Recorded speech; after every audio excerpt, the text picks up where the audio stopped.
All right, welcome to Hostile Therapy with Big Red on Thursday with your host, Big Red. We got, I think, LT's in the background somewhere.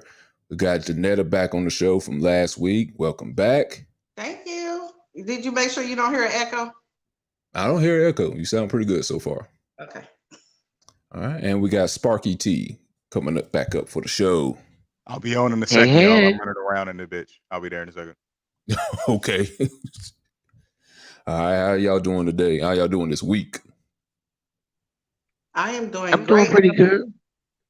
All right, nobody's gotten any warrants out for them. Everybody's good.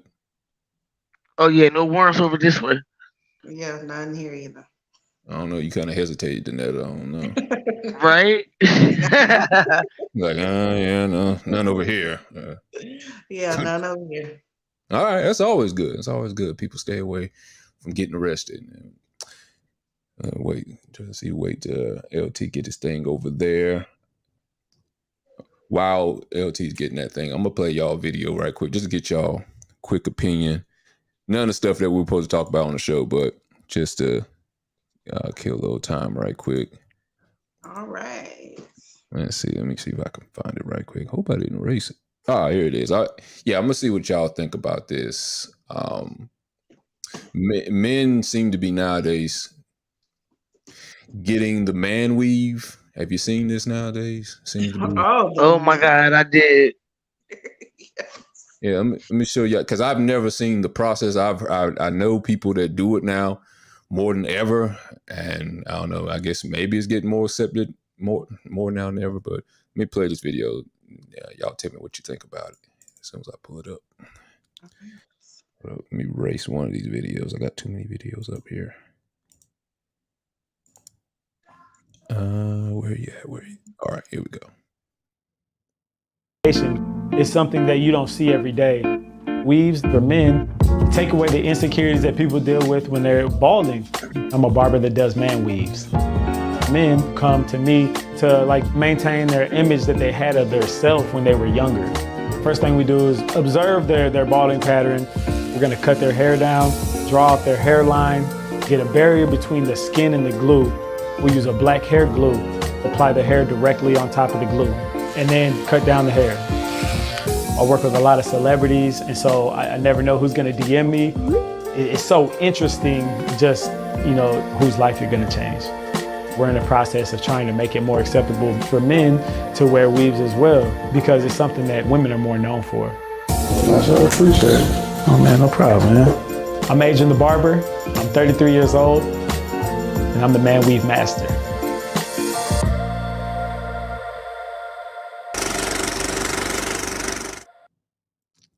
Yeah, so that seems to be becoming a more accepted practice now. And of course, I've seen it on the head, and I've seen it on the beard too. The beard? Yeah, people. The beard costs about $700. It's 700. Damn. Yeah. Like we was, and the reason I said that is because yesterday we was watching the video, and one of my people was like, "Yo, you can get into this beard shit. This shit's $700 for a beard." I was like, "Oh, like yeah." And that might not be all of them. About to say, how long does it last? If it's gonna be $700, this better last for a couple years. Think about it though. When they use, it's gonna last a couple years. Definitely ain't gonna last years. Not if they're using regular hair glue. It's not gonna last no years. Yeah. So what kind of glue you think that is? It do look like regular hair glue, but it could be something. He said they use black hair glue. Not like it was something else. It really looked like the regular stuff that people, women use when they put weave in. I don't wear weave, so I can only talk tentatively about it. But I know about the glue, so. Yeah. So I don't think it should be a problem though. Yeah, I know. I hope this is not too personal, but Big Red, what you think about it? So did you choose to not have hair, or did No, I didn't choose. God chose for me. Okay, so with that being said, is that something you would do? No. No? Why? What are your reservations on it? Well, a couple of things. I love my head. I love my bald head. I had no problem with my bald head at all. Actually, I wish when I was young, maybe it didn't fill out then because I a little skinnier and maybe my head wasn't exactly round shaped like it is now. But if I knew how it looked like, if it looked like it does now back then, I would have shaved it back then, just for the hell of it. I'm a low maintenance person. Now before I say this, y'all don't laugh or anything like that. I used to have braids. I used to have long braids. I used to have long dreads at one point. Probably hard to imagine at this point, but yeah, I used to have that. And I had them for years. Shoot, I had them for probably about 15 some odd years, probably. And I just hated the maintenance of going through it, trying to get it done or whatever. And I ain't even get no fancy designs. I was like Kawhi Leonard out here. I just had like 4 rows and just go to work just like that. And I hated getting it done. I like the easy maintenance of just doing this. And, I have no problem with it. I understand because there's some people that got like dents and stuff. Look, their head look like a meteorite that landed on Earth. They got all those craters, or like the moon, whatever, got hit up by a whole bunch of asteroids or whatever. And they got almond heads and different points on their head. I understand maybe they don't want to shave their head. So I guess maybe they want to get these man weaves or whatever you want to call them. But I don't know. To me, and I'm gonna put it off to y'all in a second, that just seems like it's just a little bit more too in tune with your looks. That's what I feel I was going to say. It seems like it's a little bit too in tune with your looks. For men, I understand women's point of view of, trying to care about your looks, trying to look a certain way, whatever. Women seem to more care about that than most men. Men, they can go out and look like Shrek. It's not even really about the looks. I'm not saying that women don't care about looks, but I don't think it's number one on the list for things that women look for in guys versus the other provision that they hope that they can give to women when they start dating. I don't think it's about a look thing more so number one for women versus men. Looks count. Looks probably about number one, at least number two for the things that guys look for in women. So I don't know. I think to me, that screams low self-esteem to me. That's just me. I would never do nothing like that. Even with my beard, when I couldn't grow a beard, there was a point where I couldn't grow a beard. When I could grow hair on my head, I couldn't grow a beard on my face to save my life. It kind of looked like, T.I.'s beard, like he just patches a bunch of hair on the side of his face and calls it a day. I couldn't grow a beard on my face. Even with that, I was just like, well, shoot, I'm just not meant to have a beard, and I'll just shave or I'll just have a mustache or whatever. But to me, that just screams low self-esteem to me. That's what that says to me. What does that say to you guys? Do you guys care about that? I don't know. I think that's one of the things we think about when women do it. Obviously, you wasn't, pleased with something about you, so you had the means and the opportunity to fix it, so you fixed it.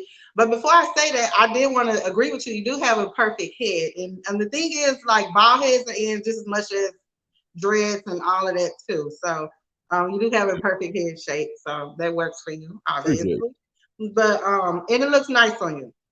But I feel like it doesn't really matter with the hair or not, I guess. It's not a big thing for me. Dreads, low cut, bald head, that's not one of the things I look for.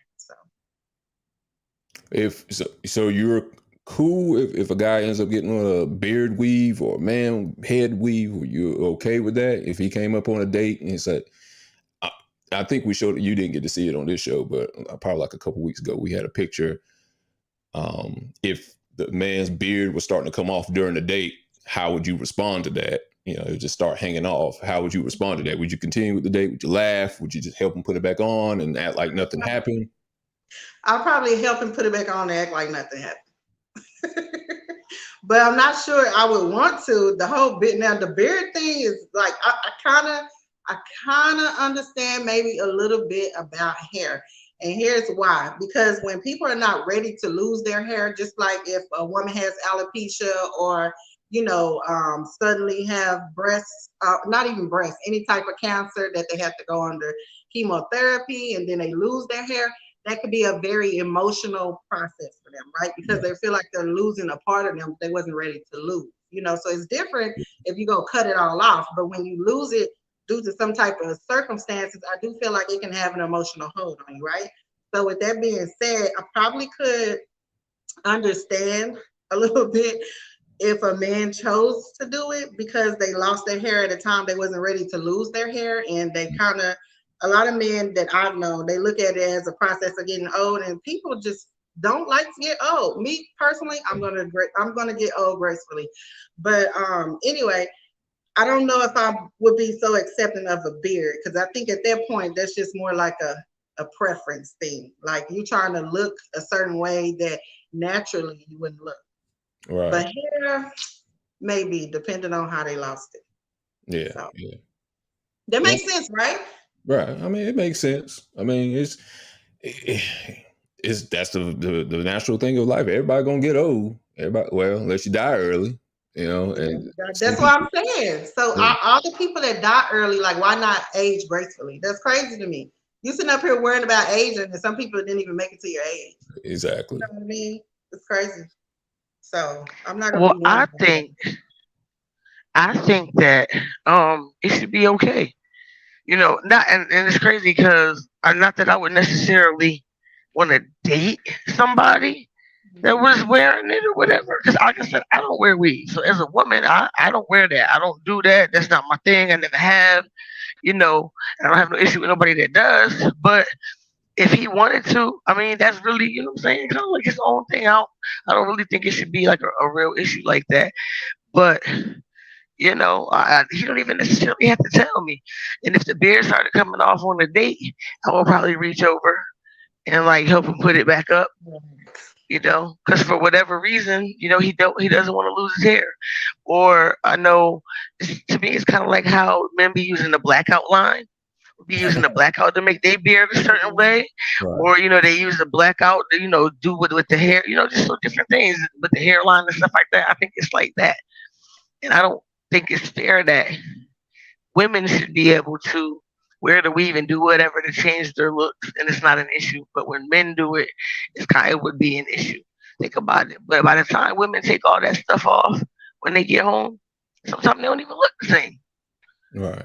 You know, so you know what I'm saying? Why is it fair or in society, you know, for that to be why is that accepted in society that for the woman it's okay to look a particular way, and then when you get home take your mask off, your this, you know, everything. You're basically a different person. I don't think that it should really be an issue Right. for the men to do it if that's what they, you know, of course, if that's what they want to do, and it's expensive, so they put a lot of time into themselves. You know, it might help with their self-esteem or something like that, so that's beneficial. Yeah, I think it's the men that make it acceptable. That's the crazy part about it. They might not accept the men doing, but they're the ones I feel like make it more acceptable for the women to do it, because they're visual. They, you know, y'all like visualize people in.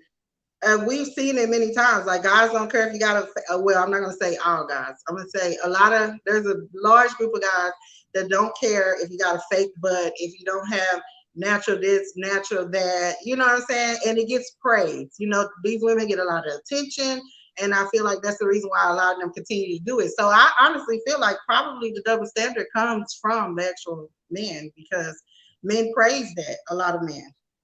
So I don't even know what we're talking about, but I was just about to say the reason it's more accepted than whatever we're talking about. I've heard hair and shit, so I'm thinking are dudes getting like beard weave? Beard and weave, head weave, yeah. Hair weave.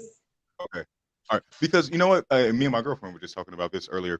Because as a man, you can be out of shape, you can be ugly, you can be a lot of things, as long as you're able to financially or physically provide safety, security, and shelter.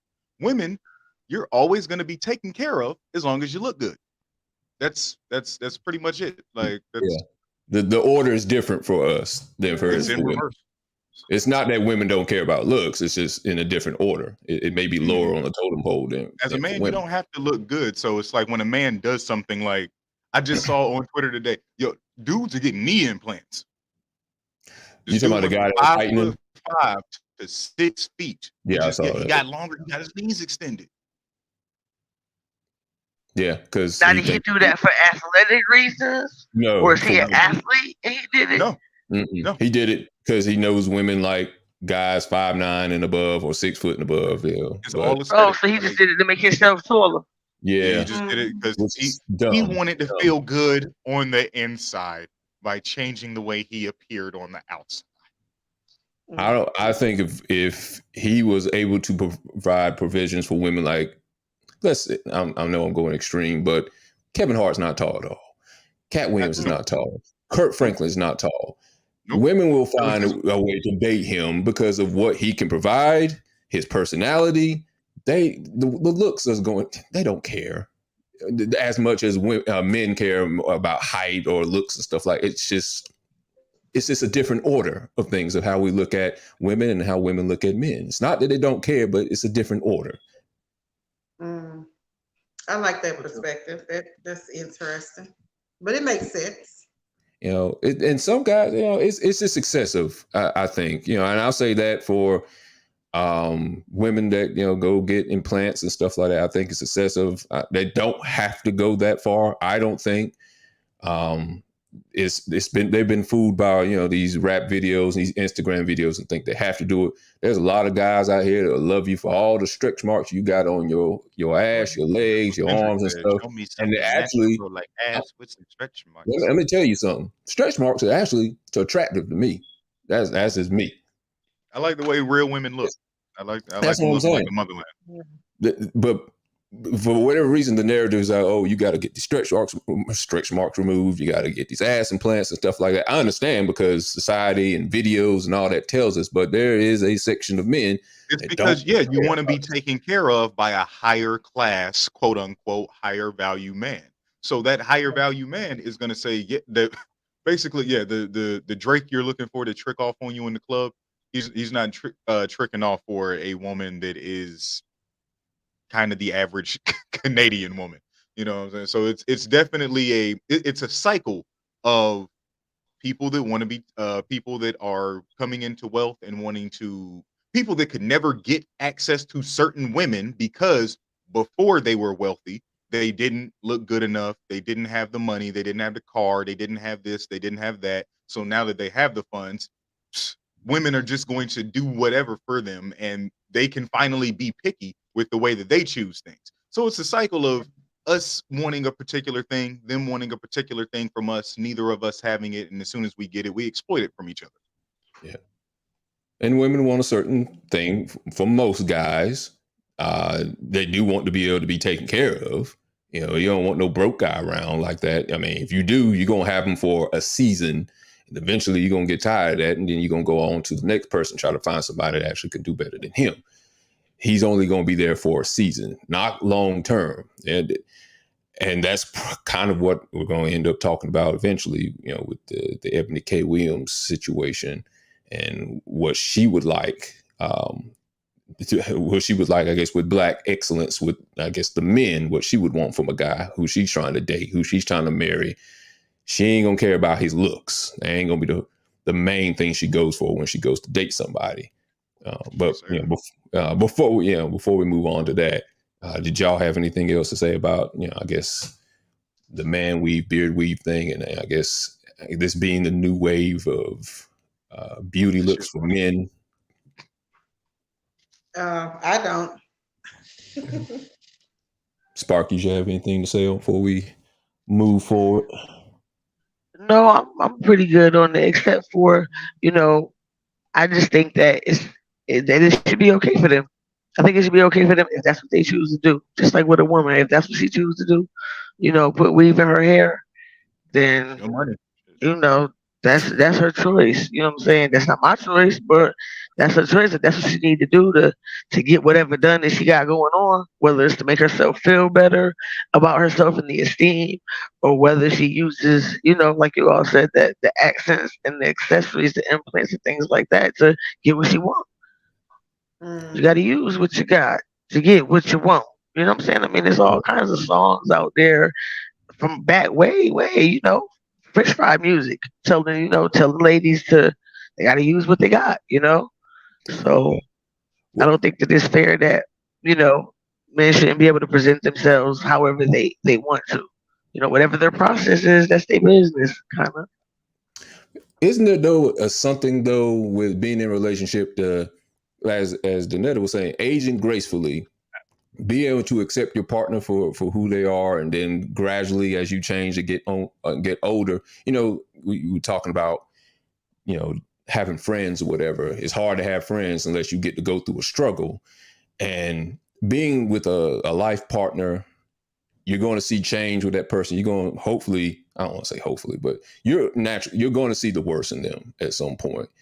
And if they never can just see the worst part of it, they always got to keep up a facade. Like they got to keep up that their hair looks a certain way, the beard looks a certain way, the weight is a certain way, and you can't accept them for that. I know, we're talking about, if we're talking about weight or sickness like that, you want to get rid of that at some point. But in the season where they're going through that struggle, if it seems like it's putting out, at least with the man weave and stuff like that, if you're going to cover up your imperfections to this degree, you're telling me you got to keep this up for your whole life. And then once you do let it go and you can't keep up with it, then I should leave you because you can't keep up the facade.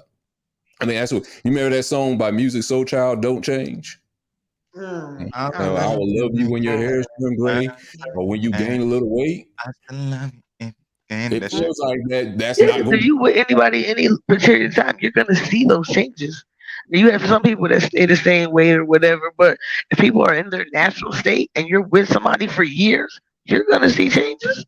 Whether they get bigger or smaller or the hair, is a different thing. They should definitely be able to just be themselves. Who want to come home and you can't just let it all out because you still trying to, keep the makeup on or whatever. right. Yeah. Yeah.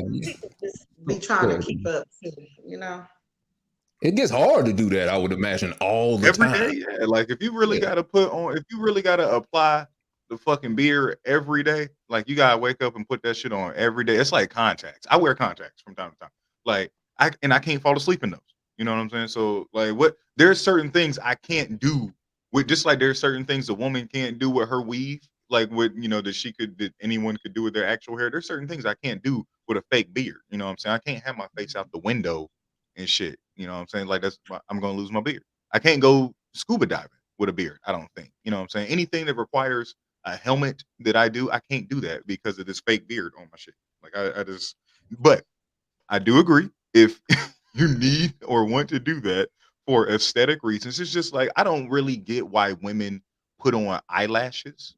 I think that's incredibly insane. Like I hate eyelashes. As a male, we have longer eyelashes for no particular reason, I feel like, and they break off, they get into your eye, they're annoying as fuck. But women go out and spend money on them. They go out because it's for some reason, and we as men respond to it. Like again, it's that cycle of they wouldn't do it if we didn't respond to it, or if someone didn't tell them that we would respond to it. Like it grabs the eye because it looks jarring for some fucking reason. But yeah, it's something that they do for an aesthetic reason that literally has nothing to do with functionality whatsoever. It's all for fashion. But it's something that they choose to do. So if you want to wear a fake beard and you got that dude really spent money on fake knees. I can't get over that. It's like the money you spent on fake knees, you could have just spent becoming like rich and successful in a way that would have made the fact that you were 5'5" not even fucking matter. Well, here's the thing also with that. I don't think women usually get dressed up or wear the lashes or wear the hair. I don't think they do it mainly for men. I think they do it for other women. Not to, again, it's an aesthetic reason. They like compliments from other women as well. Yeah, because or wear a certain type of clothes. Men don't care about what name brand clothes you got. They just care about if it look good on you or whatever. We don't care who it's from for the most part. I don't think most women do that primarily for other men. Men do everything for women. To look good for women or who have a certain amount of money for women. We do everything for women. Don't let men fool you and say they don't. They do everything to get the woman. Everything to look good or presentable for women. Women do everything else for women. Secondary, they do things for men. That's been my theory on for a long time. I don't think women mainly try to look good for men. They try to look good for other women for compliments. Because we don't care. Again, we don't care what brand shoe you're wearing. As long as it's a heel, that's all we care. As long as it's a pump, that's all we care about. We don't care where it comes from. Pink looks pink to us. We don't know what fuchsia and light pink is. We don't care about them different shades of color. Y'all women know that because y'all got the eye for it. You tell me if I'm wrong. Do you look good mainly for women to compliment on your outfit, on your hair? Do you do that primarily for women first and then men second? I want to hear what y'all got to say. I don't do it for either or. So when I put makeup on and lashes and clothes on, to be honest, I'm like infatuated with transformation, just like how I'm looking now. I would love to transfer myself. Sorry, LT, but I definitely love lashes. They just bring like a sex appeal to your eyes. And I kind of do it for transformation and to look good for myself, right? Attention and all of that, it just naturally comes. You know how like if you're a football player, it's certain things that come with that territory. So if I'm dressing up for myself, making sure I look good for myself, well, compliments, attention, all of that comes with the territory of the, you know what I'm saying, of the process. Me personally, I don't really like a lot of attention. I just have gotten used to it. And I'm not trying to like toot my own horn or anything like that, but I do. I've always got a lot of attention, big, small, weave, natural. So I just become accustomed to the attention that I don't necessarily like to get. It makes sense, but that's not going to stop me from transforming myself because I really, really love it. You know what I'm saying? Like it's just something I love. That's why I'm the type that'll be on TikTok watching before and afters, because I love those type of transformations. And it's kind of like, it's kind of like dress up for me. That's kind of like what it is. And I don't get dressed for either or. Now, if I'm going on a date, then the guy would be secondary to that. Like I'm gonna get dressed up to look the way I want to look and then try to be somewhat appealing to him. Or if it's multiple dates, if he said he liked a particular thing, then I'll try to obviously be more appealing to what he likes. But initially, I get dressed for me. Okay. What about you, Sparky T? I want to hear. Yeah, Sparky. I do it for myself. Like I wear lashes, but that's the only thing that I do, you know, and that's for me. You know what I'm saying? It's not to get attention from men or for women to compliment. You know what I'm saying? I don't even really deal with a lot of women like that, so I don't. You know what I'm saying? I don't care, but it also makes the process easier. Like when I get up in the morning, if I'm running behind or something like that, I ain't trying to be all in the mirror putting on no face. I don't do that. I don't wear foundation. I don't none of that. But I do it, you know what I'm saying, for me, so that I know I feel better when I take that 5 minutes to do whatever I have to do before I go out into the world. You know, I really think that it's about yourself. It's about making sure how you feel your best you, so that you can go out and do what you need to do, whether that's with, fake lashes, fake hair, or whatever. You know, I know some people do it for approval of others, but I think that's about who you are as a person. You know, if you're doing that for approval of others, you're doing other things in your life for approval from others too. You know, that's just you. Okay. And you two may be right on it. I do think most women do that for approval from other women, because I don't think if they lived on a island by themselves and they had the same hair and makeup products, they would even care how they would look. They just worried about how they're going to get off the island, whatever. If they were going to be up there for 3 months, I don't think they would be worried about trying to look good every day. And they had a mirror and they had no one to see it. Not saying you guys wouldn't. I don't think most people would. I don't think most people probably care about their weight, probably, or what outfit or what clothes they were wearing if they were on a desert island, because they wouldn't have anybody to care about what it would look like. You know, if somebody was in solitary confinement, they wouldn't worry about how their looks would, because no one's going to be able to see it. It's almost like if you're in the woods, if a tree falls in the woods and no one's around to hear it, doesn't make a sound type of philosophy question or whatever. But it could possibly be that. I'm not saying you guys are not doing that. And ain't no one around. Is your dick really out, or is everybody else just in? It's almost like it's a contest. It's almost like it's a contest. Just like how y'all said that the men, go after the women that look a particular way. Women know that. So in their daily lives, they're trying to present themselves so that they look away to get the attention of the women and of the men. I really do. I think it's like a contest, because, it's almost like men got this, they have a harem, or, a group of women that they get to, pick from, and the women know that. So they're trying to make sure that they're in that group one, or they're a 10, or they're a 9, or they're a, they are worried, walking around worried about that because that affects how they live their life. Yeah. You I don't know, think no. Go ahead, Right, Spark. I agree. go ahead. No, what you gonna say? You don't think women know what? I was gonna say, I don't think there was no women for men. We would just live in a cardboard box and make fires out of kindle wood, and we just be happy about it. Man, we do everything we can for y'all, because we love women that much. We wouldn't do nothing. We wouldn't shave. We probably wouldn't wash for 2 weeks at a time, because that's how much we love women. Everything we do is for y'all. Don't let no other man tell you that.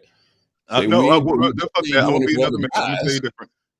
I do things for aesthetic reasons. I will literally wake up and just spray air freshener around the house because I like sweet smells. I'm not gonna lie. I like because I know when I went through puberty, my problem was must. I have BO sometimes. Yeah, my body odor goes there. I can't just sit around in my own funk. I got made fun of for that in middle school, and I will not allow that to happen as an adult. So even in the lap of luxury of my own home, even when my actual significant other is not present, if I smell myself stinking, I don't like it. I clip my toenails. I light incense. I light candles. I do things for aesthetic reasons. It's literally not for the bitches whatsoever. I like silk pajamas because they feel nice on me. Yeah, that's it. When you at home and stuff. Now we going out to the club. We've all seen the tried and true classic of women going out and having an outfit. And I'm saying this to you guys, but I've seen it before where women are going out and they have a nice outfit. They think they the only one got the outfit, and they see somebody else with the same outfit, and like, this bitch got the same outfit. Now other guys are going to be looking at her or whatever. Or they see she got some nice heels and they may compliment, or nice dress and may compliment her. Or she may have a nice hair style and may compliment. Guys don't go out to the club and like, man, your hair, man, is just, your hair buns looking nice, man. Your beard, man, dang, man, I wish I had hair like yours, a beard like yours. Man, your drawers is looking nice. Your pants are looking nice. Guys don't do that. We don't give compliments to other guys like that in the first place. We don't give compliments to each other, but we will subtly let each other know if you're either fly or not fly. Because again, if we're doing everything for women, if you're not fly enough, that's going to affect the women that I might get, because birds of a feather flock together. If I'm rolling with someone that appears bummy, I could appear bummy. So we're not like, dang, dog, your outfit is nice. You're just like, oh shit, okay, all right, I see you. We give each other compliments. We do things because again, no one wants to. We love to be comfortable. I'm not gonna argue on that. A man definitely prefers comfort and functionality way more than I would say a woman does, and we are accepted when we choose comfort and functionality way more than women are when they choose comfort. It ain't about our looks, man. Because it's not. It's part of it about our ability to do other things. If we can go to the club and buy mad bottles, or if something pop off in the club, can we knock out mad people? Yeah, men are not generally going and compliment a guy. Man, your lips are looking nice today. Oh man, I love the way your head is shaped, man. We just don't do that. Not straight guys anyway.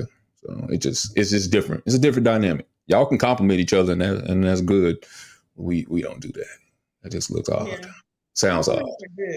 Compliments are good. It's nice. It's good for women. I like outfits, or you look good today, or I really love your outfit, your makeup popping, whatever the case may be. I'm not gonna compliment a woman's like features, like say you have nice lips, even though women have said that to me. Yeah, mad weird. Nice eyes, I've seen like that. Yeah, I've seen women say nice eyes. Yeah. Huh? I see women say like, "Oh, you got nice eyes. Oh, your eyes are pretty, whatever." But we can't. Oh, dog, your eyes is pretty, man. Oh, can't say that. It's gonna be perceived differently. That's why. Yeah. It's just a different world. You know, I don't have a problem with everything not being equal. Everything just needs to be fair. You know, I don't think we all have to do everything the same when it comes to men and women. Be fair. We don't have to be equal. It's just the way of the world. Yeah. I think it's just all about mind frame, though. You know, whatever your mind frame is, that's what you're going to kind of go after, chase after, whatever the case may be. All right. You know? All right. Let's segue, I guess, in this Ebony K. Williams thing. So I guess we're going to talk about a few things that may not be equal, may not be fair. But in case you haven't been watching the news, Ebony K. Williams seems to have a preference of what kind of man she wants, seems to have a preference of what Black excellence looks like for at least the African American community. And she caught some backlash from a segment she did with Ayanna, if I'm saying her name right. What is her name? Ayanna? Yeah, Ayanna. Yeah. All right. She's like she's not a relationship expert. She fixes families from what I've seen. The shows I've seen, she fixes families. I know she had the Braxtons up there. She's like a life coach. Life coach. Okay. She has all the books and stuff, about fixing yourself and, right. What you need to do and, changing and different things like that. She went through a lot as a woman and brought herself up from the bottom. So she teaches people, how to deal with the negative things that you've done, or not that you've done, but that has happened to you in your life, and turn them around, and make it work for you. Kind of like how to make lemonade out of lemons, Life think it got you down, you take that and do what you need to do and come up, She teaches people that kind of thing, but she definitely is into doing the work for yourself. You got to do the work on you. And when you do the work on you, then that'll help, your other relationships and stuff. She's on that. That. Yeah. I've enjoyed the few episodes. Yeah, what I love about her is she always take accountability for her flaws in the past or her mistakes in the past. So it makes her just that much more respectable. You know what I mean? So. Yeah, I agree. When people try to act like they don't have nothing going on or they ain't never been through nothing in their life, I ain't trying to hear shit you got to say, because I've been through a lot in my life. So if you ain't never been through that, you don't understand what the hell I'm going through. Yeah. Yeah, she had DMX on one of those shows too. That one didn't end too well. Some people on it, R. Kelly reached out to her too. Yeah, R. Kelly on there. Yeah, before he got sentenced and all of that, she had him on there too. Yeah, I didn't see that. That's where a lot of stuff came out about his childhood and stuff. That's how a lot of that came to the surface. Okay. Well, she was like I said, she had a segment with Ebony K. Williams and talking about I guess what the Black community should look to aspire to be, not being average, being better than average. And she asked her a question about would she date a bus driver, and she had a response to that has kind of got a few people mad about that. I'm about to play the video about it in case you haven't seen it, and a couple other videos after that, and we're going to give our opinion of what we think about her opinion, basically. So here we go. Trust me, I've done them all. Hold on. Know that you've said that you cannot teach a man or tell a man how to be a man. So I will not ask you to indict men in this question. But I do want you to speak, Ayanna, to how women need to, position ourselves so that we can be in our divinity, so we can have our crowns right, how we can create and not build, when some of us, quite frankly, feel that the men that are available to us, and I'm talking about across the color spectrum, across the age spectrum, trust me, I've done them all, they are not positioned to protect nor provide because of some of the statistics we just talked about. They're not earning the incomes. They're not having the resources, and some of them are not even showing up in the leadership. Would you date a bus driver? Would you date if he owns the bus? If he owns it. If he owns the bus. See, that's a problem. That's a problem. That's a problem. Okay. Because the standards and requisites, and I'm not talking about him laying on his sofa playing video games all day. I'm not talking about that. But the standards and the criteria that we use to measure men is off for who we are as women and who they are in this society. I would date a bus driver if he loved driving the bus, if he was a man of integrity, if he was good to his mama, if he treated me well, I would date a bus.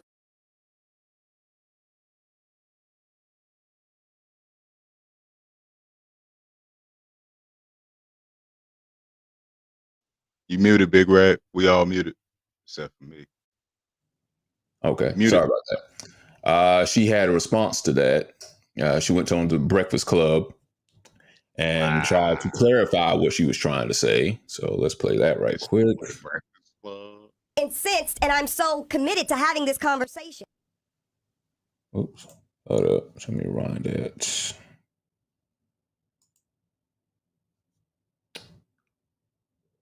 trying to rewind that video. Hold up. I just want to mention why you're getting that. Mediocre and average and the terminology and your hurt feelings if you want to.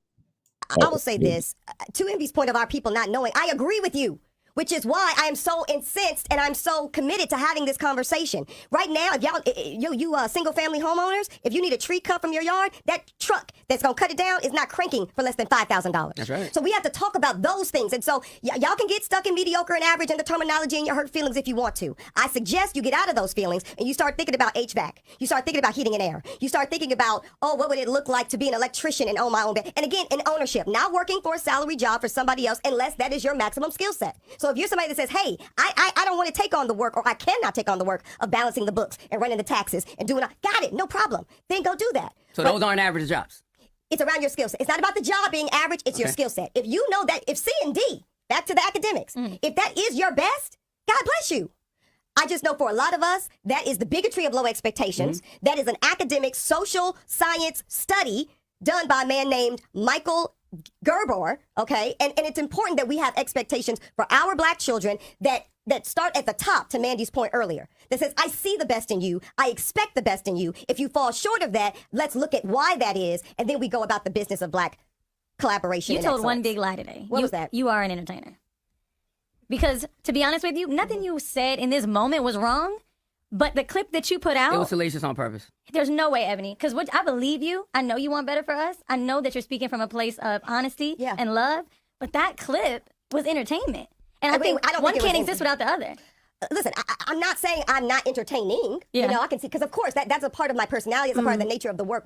That's my whole career path. When you see what you're describing, is I'm taking deep intellectual capacity and I'm marrying it with personality and aesthetic packaging that is palatable for global consumption. So basically, you kind of got to make them feel bad. No, I don't have to make anybody feel bad. And, you know, y'all can say on that, y'all can take that to the grave. For them to read it, for them to No, want more. my intention was never for anybody to feel bad. But to Indy's point, intention means nothing. If I step on your toe and I didn't mean to, your toe still hurts. So I'm not debating intention. Yeah. I'm saying it might have been painful, regardless of my intention. And yet, how do we move on from it? Because again, I'm not preoccupied. I'm not going to not say what I believe and feel for the sake of feelings. I want to say, how do you feel about the American dream? And what I mean by that is the American dream is the belief that anyone, regardless of where they were born or what class they were born into, can attain their own version of success in a society in which upward mobility is possible for everyone. So all of these jobs that we're talking about, that is those people's version of success. That is their American dream. What's wrong with that?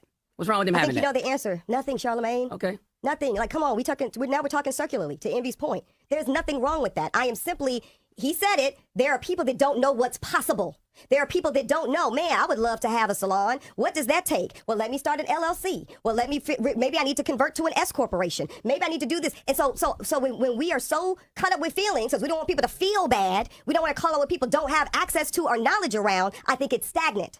I think we all agree with that. And what Envy's saying, what everybody else is saying, is you can say all of that, and that's true, without calling people average, mediocre, typical, or telling them they're stuck in the low expectations. No, I know Ebony more educated than me. If Y'all asked me that question, I'd say, well, what do he look like? Well, yeah. Again, Charlamagne, I just don't think those are words that should be used to describe the working class. And I think per the dictionary, and per the facts. So again, we spent 40 minutes talking about something that's very simple and unfortunate that this is really where we landed, Charlamagne, because we're talking about personal projections around defined words. That's really what this whole, and that's why brother is nodding. But you can weaponize defined words. But don't put that on me, because I'm not weaponizing it. Whether you think you did or not, I told you I think you did. Well, you can think whatever you want, Charlamagne. And a lot of other people did too. I don't care what, it could be Jesus Christ thinking it. I know what I said. Well, if it's Jesus Christ, you better listen. If it's Jesus Christ, you better listen. Well, you listen. But I do appreciate the broader conversation. You better listen to Jesus. That's right. Well, we thank you for I appreciate the platform. I really do. But let's be very careful that we are not so blindsided, stuck, and regressive in our feelings that we're not able to hear clearly the facts and the truth. Okay, and that was her trying to clarify her remarks that she made with Iyanla. And then one more video I'm going to play. LT might appreciate this one. Dr. Umar had a response to Ebony K. Williams. We can't talk out both. Sister who was on there with Charlamagne and Envy today. Very well-spoken sister. What's her name? I seen her. What's the sister's name, brothers and sisters? Ebony K. Williams. Well-spoken sister. She made some great points, but dear Ebony, That's not what you was talking, sweetheart. That's not what you was talking. You was on some talented bullshit, and you tried to take it back to the community this morning, sister. See, we can't talk out both sides of our mouth. We can't talk out both sides of our mouth, sister. We can't talk out both sides of our mouth. I didn't disagree with much of what you said today, but that's not what you said the other day, sister. You was talking down to working class blacks. You are a bourgeoisie. You are a bourgeoisie feminist, and I hope to God you wasn't engaged to no white man, because I thought somebody said you was engaged to a white man. Eric, Ebony, I better not find out your ass was swimming in the milk. If I find out your ass was swimming in the milk, I'm gonna lose a lot of respect for you, sister. Because what that tells me, if you were with a damn Neanderthal snow puppy, then you're telling me, at the end of the day, you are trying to condemn black men to justify dating white. If you are an interracial dater, if you are a bunny hopper, then what you are telling me is your whole diatribe, your whole rant against black men driving the bus was a justification so you can date a white man. I hope that ain't the case. I hope that ain't. Okay, so with that being said, based on what you've seen so far, do you have a problem with what Ebony K. Williams was saying about where black people need to pick up the slack at when it comes to employment? And I'm going to go around the room. LT, I'm going to start with you first. You tell me, you'll have 2 minutes to speak on it, to tell me if you have a problem with what she had to say. If you don't have a problem with what she had to say, tell us why that is true too. So 2 minutes on it. Let me pop the video right quick. Where we at? Here we go. Are you ready? Go! Yeah, much like the good doctor said, I don't inherently disagree with anything that she had to say. But there, and it's so funny that it's always a women that it's a women. It's always women that, you know, in direct conversation tell us it's not what you say, it's how you say it. It's definitely how you said what you said about a man that drives a bus. Again, if that is your preference, you're completely and utterly allowed to act that out. But when she started off by saying I've been with men of all ages and all races, didn't have to put that out there, because what the fuck does that mean? Like we're talking about black men, black women. We're talking about our community and a specific group and generation of our people and our men directly. And yeah, we always have to address the elephant in the room. Women like Ebony are amazing. They're awesome, but they have to acknowledge that you're only able to succeed and go a lot farther than the black men that are in your age group are, because white men who control this society allow that to happen. There are always going to be more black women in positions of either authority or in positions of politics, as you see, or barely half of that. Hi, Kamala. But it's because we are feared. We are the threat. They always allow women to inhabit a slight receptionist position, and that is to draw our families apart from each other. It always boils down to drawing black men and black women away from each other. And that financial divide is something that has always been a cast upon black women, because they've never had the luxury to stay at home and just, and I hate to say just be mothers and wives, but to, really flourish in their feminine, in their true divine feminine. All right. Sparky T will let you go next on this one. Give us your opinion on if you agree with Ebony K. Williams and what she had to say, or if you disagree. Are you ready? Go! Okay, so I think that kind of what she said, some of what she said is right. Some of it. I don't like the way that she put it out there. I don't think that all of what she said is right. But I think, like, as a people, we need to try to go further. Say we need to try to figure out a way to go further. We need to do that as a people. Just because somebody hasn't arrived, me personally, I rather grow with somebody than for them to be at the finish line and me just come, because then that's always going to be theirs. If we're growing together or whatever, then it's ours. I don't have a problem with a person that drives a bus picks up the trash or any of that. I'm grateful for all of those people because all of those people help our society move forward.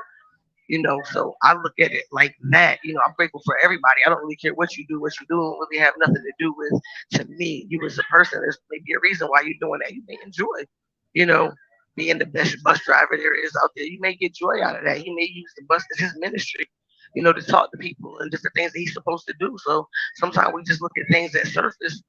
We don't, get no deeper because we judging the book by its cover. You find out somebody drive the bus and you put the brakes on. You don't even give them no chance to do, to go no further. They might drive the bus because they're retired and they want to do something else, but you didn't even give them a chance just because of what they're doing, employment wise. I don't think that that's fair or cool at all, because the person is not their job. He might be the bus driver today.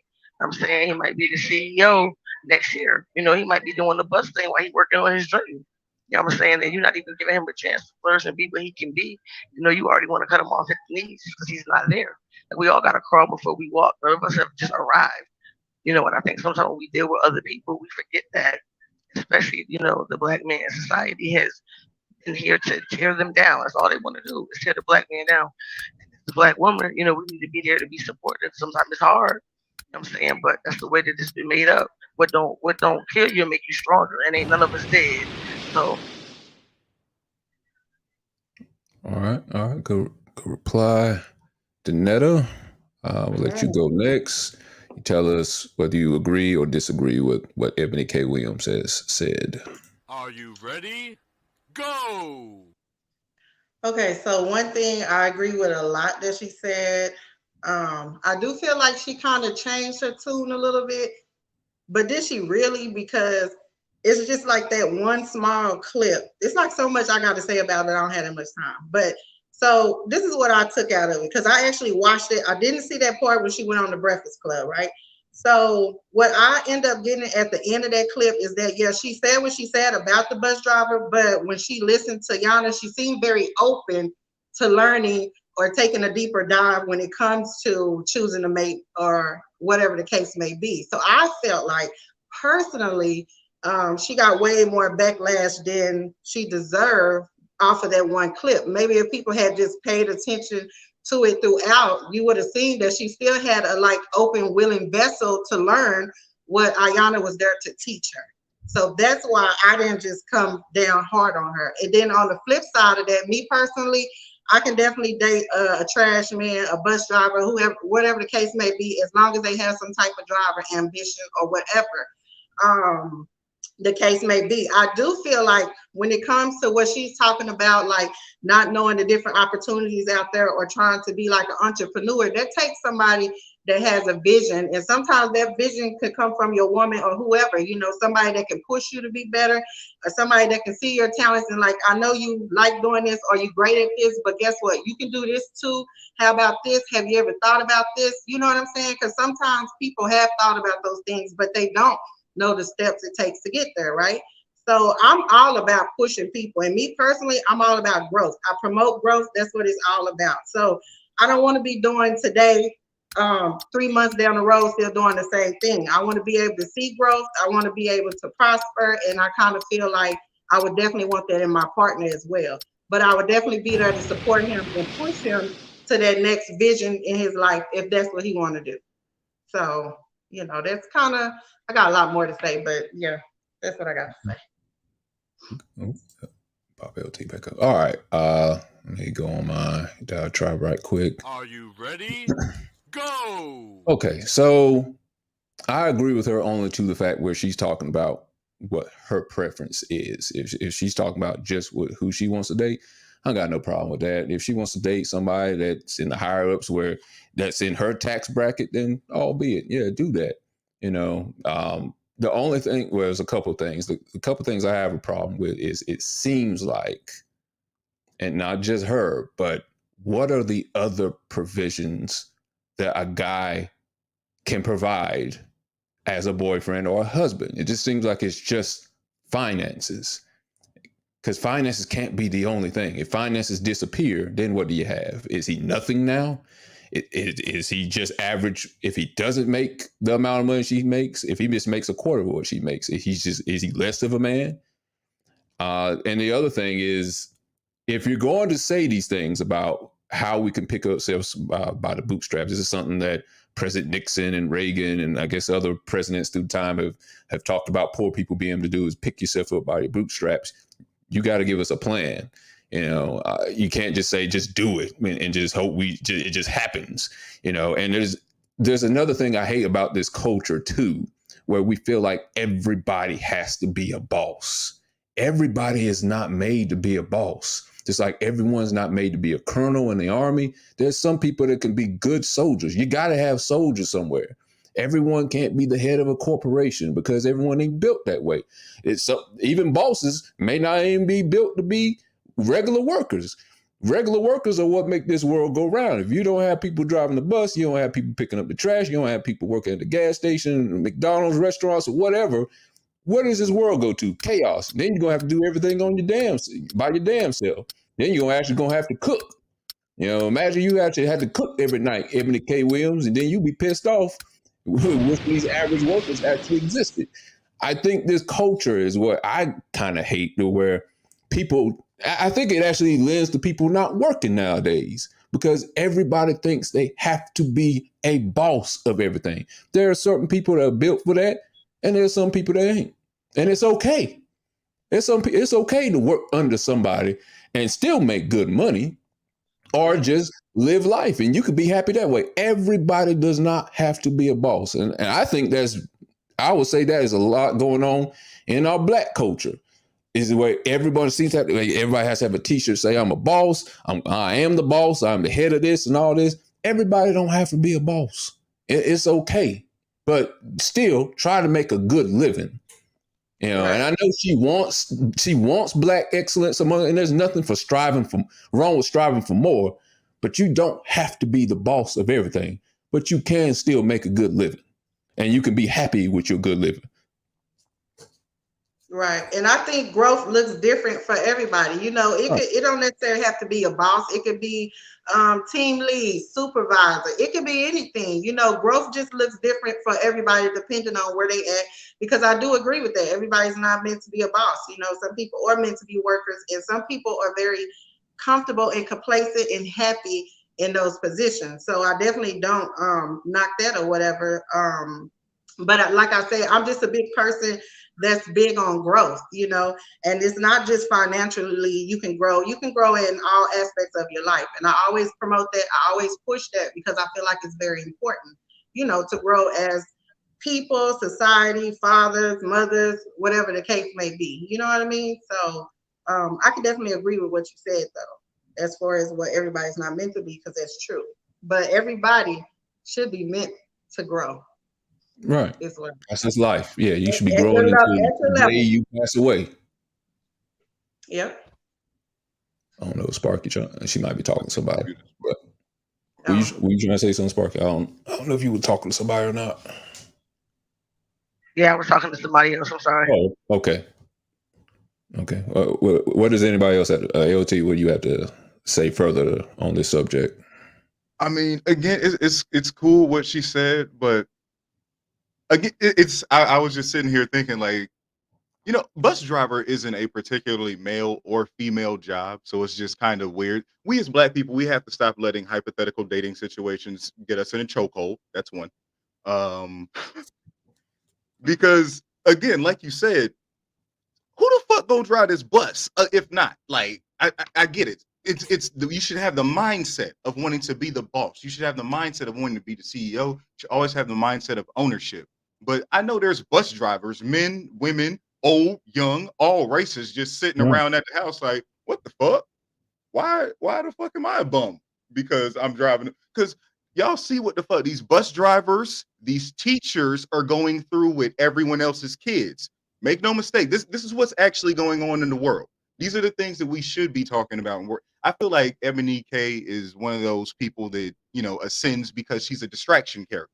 She's one of those people that they allow to ascend because, she says she does the Candace Owens thing a little bit. You know what I'm saying? She pokes at the things that she needs to say, the trigger buttons to get viral clips.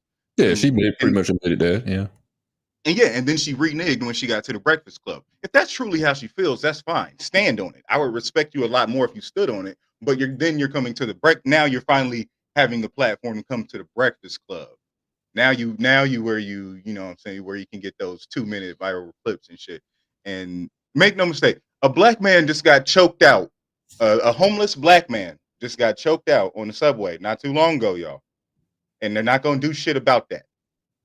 So if we like, I'm gonna take it there. If the bus driver ain't shit, that's what we're that's it. Next, is that a topic tonight? It's not. It should have been probably. Probably should have been. I'm gonna talk about this right quick. Now, I think what this also does is I think the average woman will see this interview with Ebony K. Williams.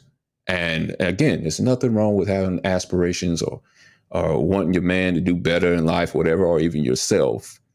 But I think they're going to price themselves out of a relationship because they're going to expect them. You have to be the boss of something. You have to be the CEO of something. You need to be in the Fortune 500 company. And he just may be a good man that just works under somebody, you know? And again, I don't have a problem with Ebony K. Williams having a preference at all. There's no problem with you having a preference. Just know that you may price yourself out of a good relationship because he ain't where you want him to be. Now, if he's a bum, then yeah, definitely don't date him. If you want somebody that makes more than Family Dollar cashier money, and that's your preference, by all means. But if he's doing a job that is making decent money, pretty good money, don't price yourself out of a relationship because that's the only thing you're looking for him to provide. Because there's other things I would hope that you would want out of a guy, a future partner, besides finances. Finances are great. You should want your man to make good amount of money, but you also should want yourself to be happy in other places too. And also he should be happy too. You know, because there's a lot of people who work at these big companies too, and they are not happy. As soon as they lose that job, they feel like they've lost everything because they put their entire soul into that job, and they end up jumping off a building. More money, more problems. Right. Just because somebody provides money for you in a relationship or whatever with that money, it's a lot of shit that comes with it. You know what I'm saying? It's a lot of strings attached that come with it. Even if somebody, paying your bills or providing for you, yeah, they might they doing it, but they doing it for a reason. You know what I'm saying? Whatever the reason is, they could be doing it to, wholeheartedly help you out. They could be doing it, you know what I'm saying, so that you owe them something on the back of it. And they're gonna get what they need or what they want. They're just playing the long game. So I don't think that, it's automatic that, I just don't. Obviously, it didn't work. Because she was engaged to, I don't know, it was another lawyer or something like that. I guess that was the white guy, and it didn't work out. So obviously, it wasn't about finances that kept her together. Right.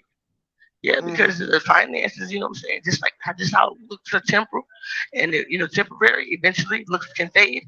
Money can too. You could, like Red was saying, you could be one day they lose them jobs, they lose their whole shit. You know what I'm saying? So, money solves some of the problems, but there's still other problems out there that even with the money, you're still gonna have it. If you're an unhappy ass person, when you get the money, guess what? You're gonna be a rich, unhappy ass person. Mm-hmm.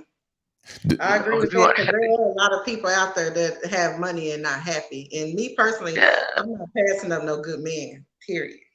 I ain't ran across one yet. Well, I have, and they're out there. You know what I'm saying? And you gotta be ready, of course, and be ready to present yourself at the time. But they're out there. That's true too. Because I'm in a weird space right now where I'm kind of focused on myself. Mm-hmm. So I think timing is perfect too when it comes to that. It has to be. Because if you're not both ready at the same time, it's kind of like the stars aligning. You know what I'm saying? Timing is everything. You know what I'm saying? And God only gives you what you're ready for. A lot of times people ask, they want a lot of money, they want this, and they want that. But the truth of the matter is they ain't ready for that shit yet. And when they get it, guess what? They're gonna mess it the hell up. Because they weren't ready. They hadn't done their work to, so that when they got to the point, they were what they needed to be. You know what I'm saying? That's the whole thing. If you get two whole people, if you get two people that have done the work, but it's about doing the work. And most times people don't want to do that. People lazy as hell. Everything is a microwave generation. Everybody want everything right now. Yeah, you're right You know about what I'm that. saying? You are Yeah. definitely right about that. And that is another reason why I don't think a lot of people want to work to even get to a position of being a supervisor or anything like that. They want everything right now, so that everybody's trying to create their own business. See, a lot of people work in companies and they learn how they get to the position of being a supervisor or a shift leader and stuff like that. And then they learn how to do it on their own from that, and maybe some college or whatever. But people have shitted on college, and I understand because of the finance and stuff now, it's making people lose out on a lot of money because of, tuition and stuff like that. But a lot of people don't want to go through the rigors of working and a low paying job and working themselves up and learning how to get to that position because they want everything now. As Sparky was saying, it's a microwave generation and people are like, no, I want it now. So this is what, and this is probably the reason why a lot of people want to do music or go in athletics, because it's so easy and accessible to become just rich overnight based off of your talent. And they don't want to do jobs that you have to work at for 10, 15 years and learn how to get to that position. It's Sparky hit it right on the head. It's a microwave generation now. Nobody wants to work for shit no more. And now, especially now. Yeah, I'm so sick of everybody want to be a rapper. Oh my God, Right. it's just too many of them. Right. And the crazy thing is, people are saying, McDonald's is not paying enough, and it may be true. But the thing is, if no one's hardly working at McDonald's right now, that means you should be able to move through the positions quicker because there's nobody in your way. If there's only 3 workers there, you should be able to get to the position of manager quicker. Now, you're probably going to be a little bit stressed, but you'll be able to make that money quicker, and you may be able to own your own franchise even quicker than somebody who had to work through 20 employees versus 5 or 6 that all of them will get your order wrong. But still, you get to be able to get in that position quicker. But no one thinks That's about true, that. Brad. I was about to say, people don't think about that. People don't think about that like that. It's about the mindset. Instead of people looking at things as something positive, let's say it got to be McDonald's, like you said. Instead of looking at it that there's not that many people working there, and I can move the hell up real quick. They're just thinking about, they don't want to ask somebody who you want fries with that, or they don't want to be in the back for burgers. But if that's what you got to do to take care of your family, to me, that shit can be sexy. You know what I'm saying? The fact that you would do anything, that you would do whatever to take care of your family. I'm saying that you out there grinding, no matter what. You out there trying to take care of your family. That's that real shit. Yeah. That's that real shit. It's the kind of person that you want. You know what I'm saying? Just like one of my people was talking the other day. People be turning their nose up to the people that live in hotels and shit like that. I don't know what for. Hotel costs about $70 a damn day. When you think about $70 a day, by the time you tax it and this and that, they close to $100 a day. They putting out $100 a day. We ain't putting out that kind of money. A lot of people couldn't afford that shit. $100 a day, $3,000 a month to live. Right. I'm saying they doing it. Granted, they breaking it down every day, but they still doing it. And instead of people looking at it like that, like, damn, they getting their shit together every day. I'm saying they paying this $100 a day, but without eating, without none of the other costs. Most people couldn't handle that. But instead of people looking at that as something positive, they look at the people like, oh, these motherfuckers homeless, or they're this or they're that. I'm saying they getting it though. It's all about the way that you look at it. If you want to look at it crazy, you're going to see crazy. You're going to see what you want to see. But if you want to see potential, when you look at somebody, that's what you're going to see. You're going to see potential. You know what I'm saying? So it's really all about how you perceive it. That's why perception is reality, because somebody else's perception really is the reality. You know what I'm saying? So, but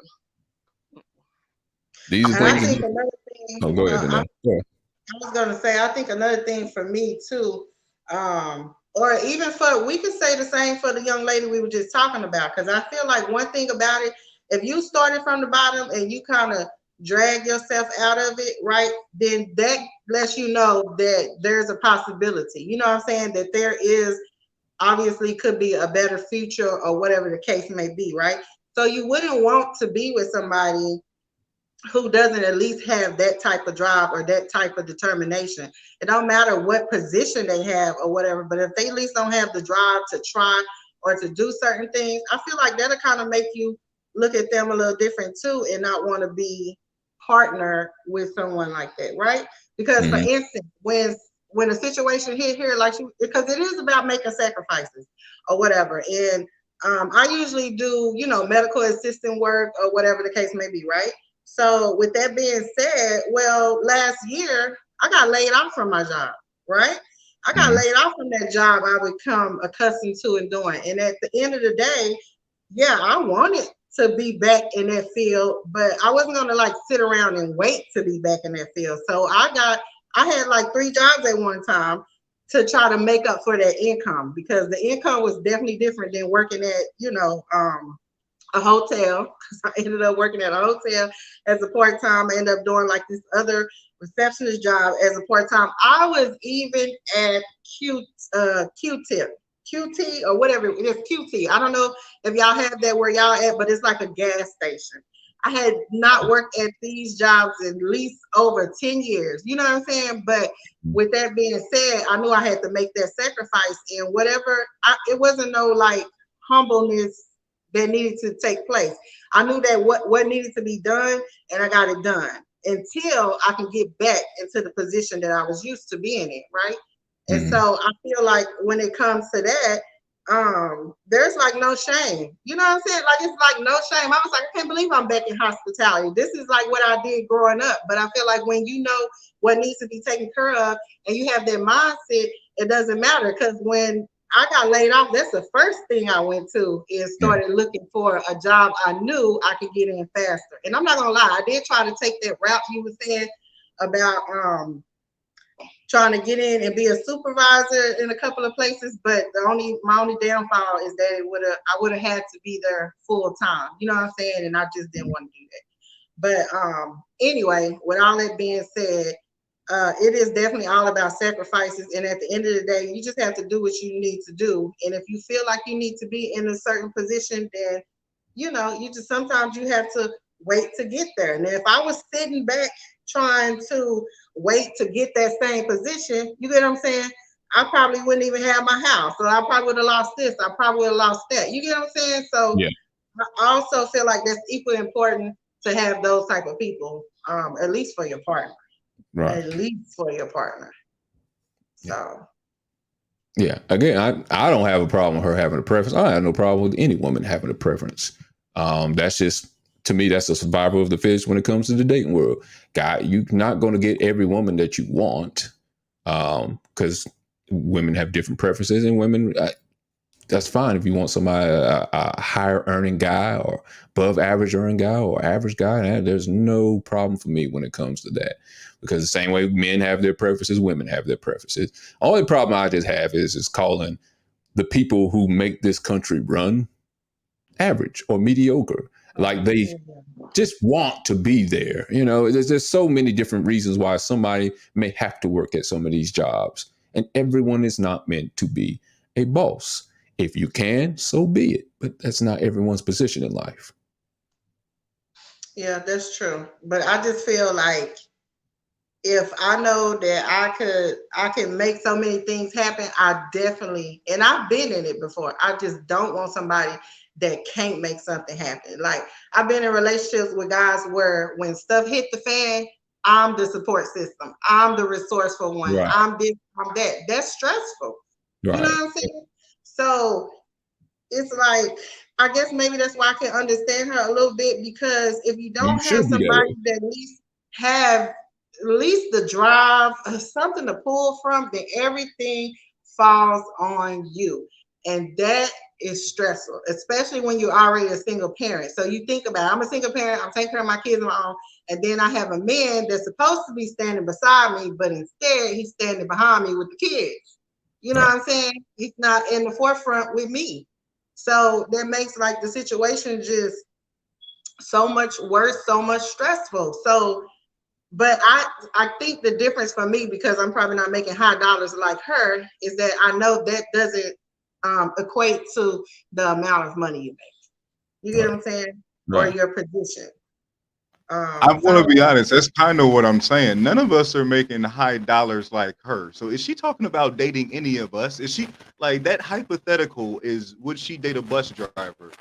It's like if we walked into a McDonald's, let's go back to McDonald's, and saw the boss talking shit to the employees the way That's why you guys aren't, telling them that that's why they're not bosses and that's why they're, just working the fries and working the shit. We would call them mean, but because this person is successful somewhat, or we know them, we allow them to talk down us and we call it honest. It's because what if there's a lesbian bus driver that's just sitting somewhere offended? It's like, damn, you're not gonna date me? Like, because I know women that are teachers. I know women that are bus drivers. I know, like, there are, like, that's not an inherently man job. Like, why is that?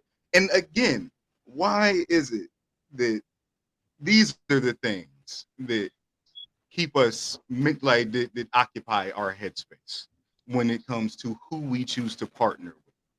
These are the topics that we choose to press upon. How come it's not, how's this person's mental health? How's this person's emotional well-being? How's this person's spirituality? It's always, how can this person benefit me? One, we need to benefit ourselves.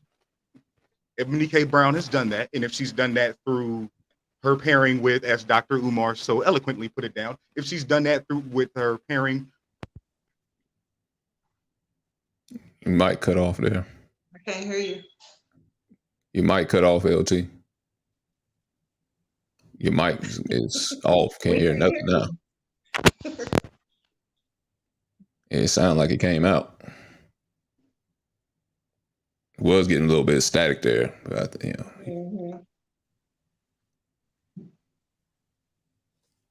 I think he said the way.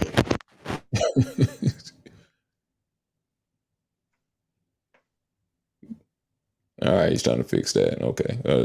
You have anything? He's trying to fix it. Okay, he said, never mind. He's trying to fix it.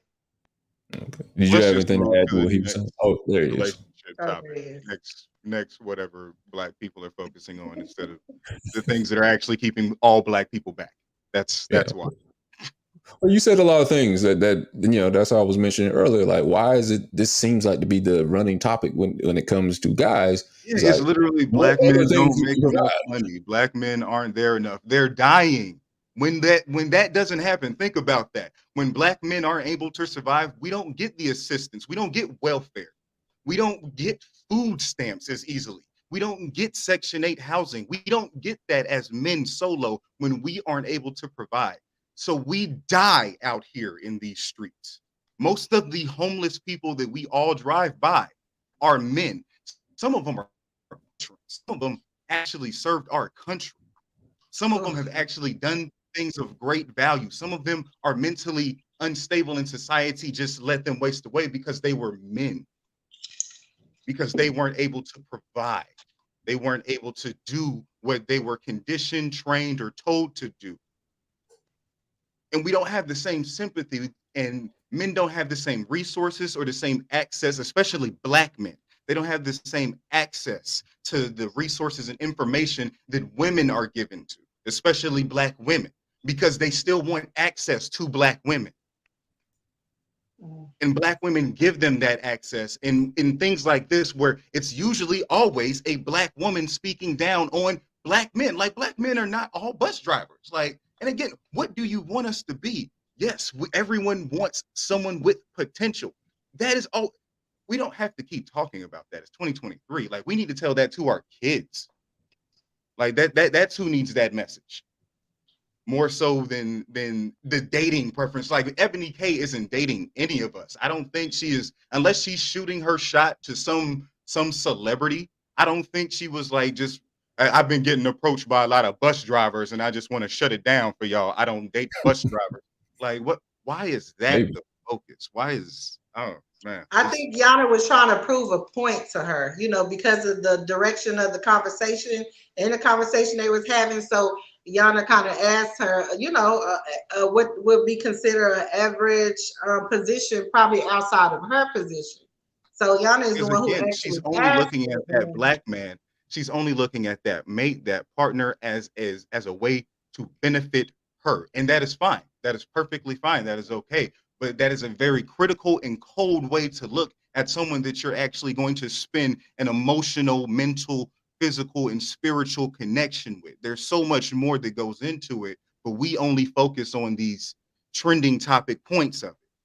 these things that are going to get headers, these things that are going to press buttons, these things that take our attention away from what's actually happening because of that. Like, again, the real reality of it is when these men aren't able to provide, they die out here in the streets. Oh yeah, dang, that's an interesting view.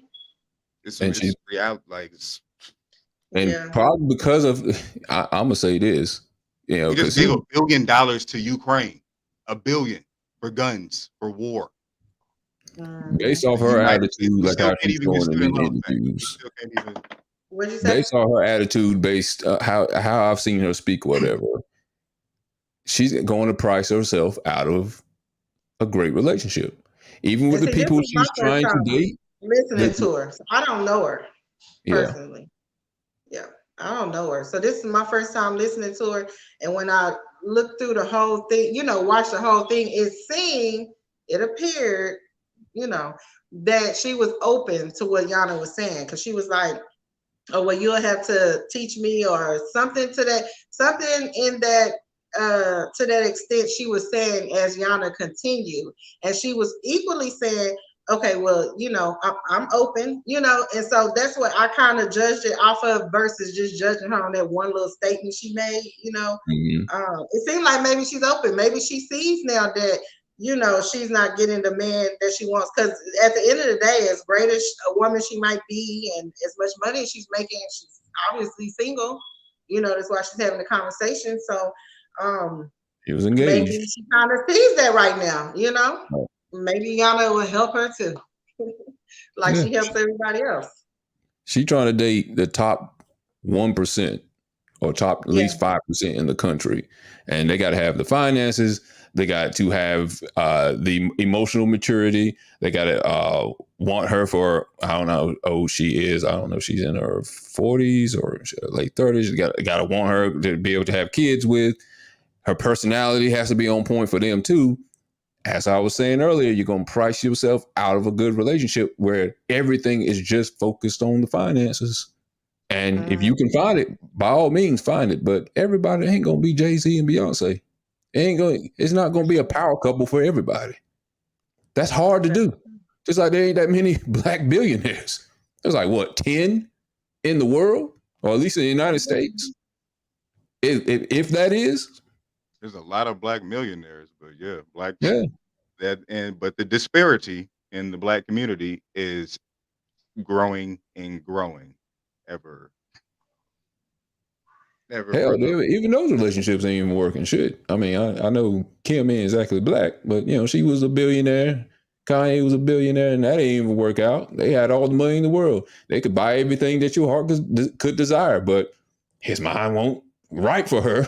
He was messed up. But what did they get married for, though? Did they actually get married because they were in love, though? That's the thing. Like, that's another thing.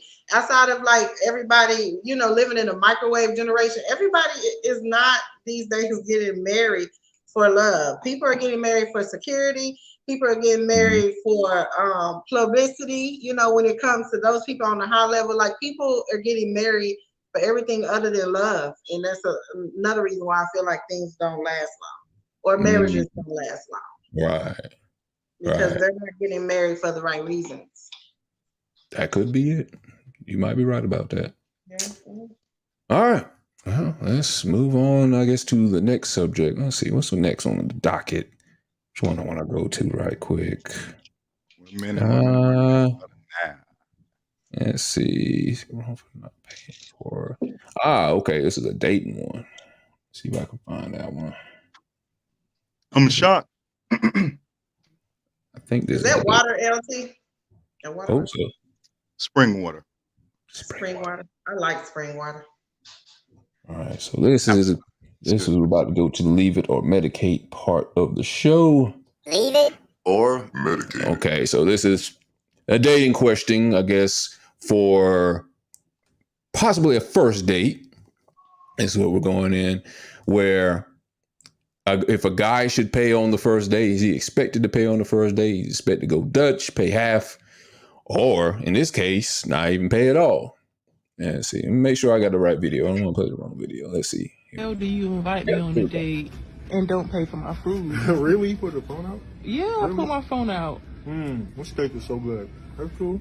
If you invite somebody, don't y'all expect them to pay for your food? You Baby, invited me here. Don't you expect it? Like, I don't pay for women if I can't touch them. Y'all look like y'all think because you pretty, I'm supposed to be just cashing my money. The point of the date is to get to know each other.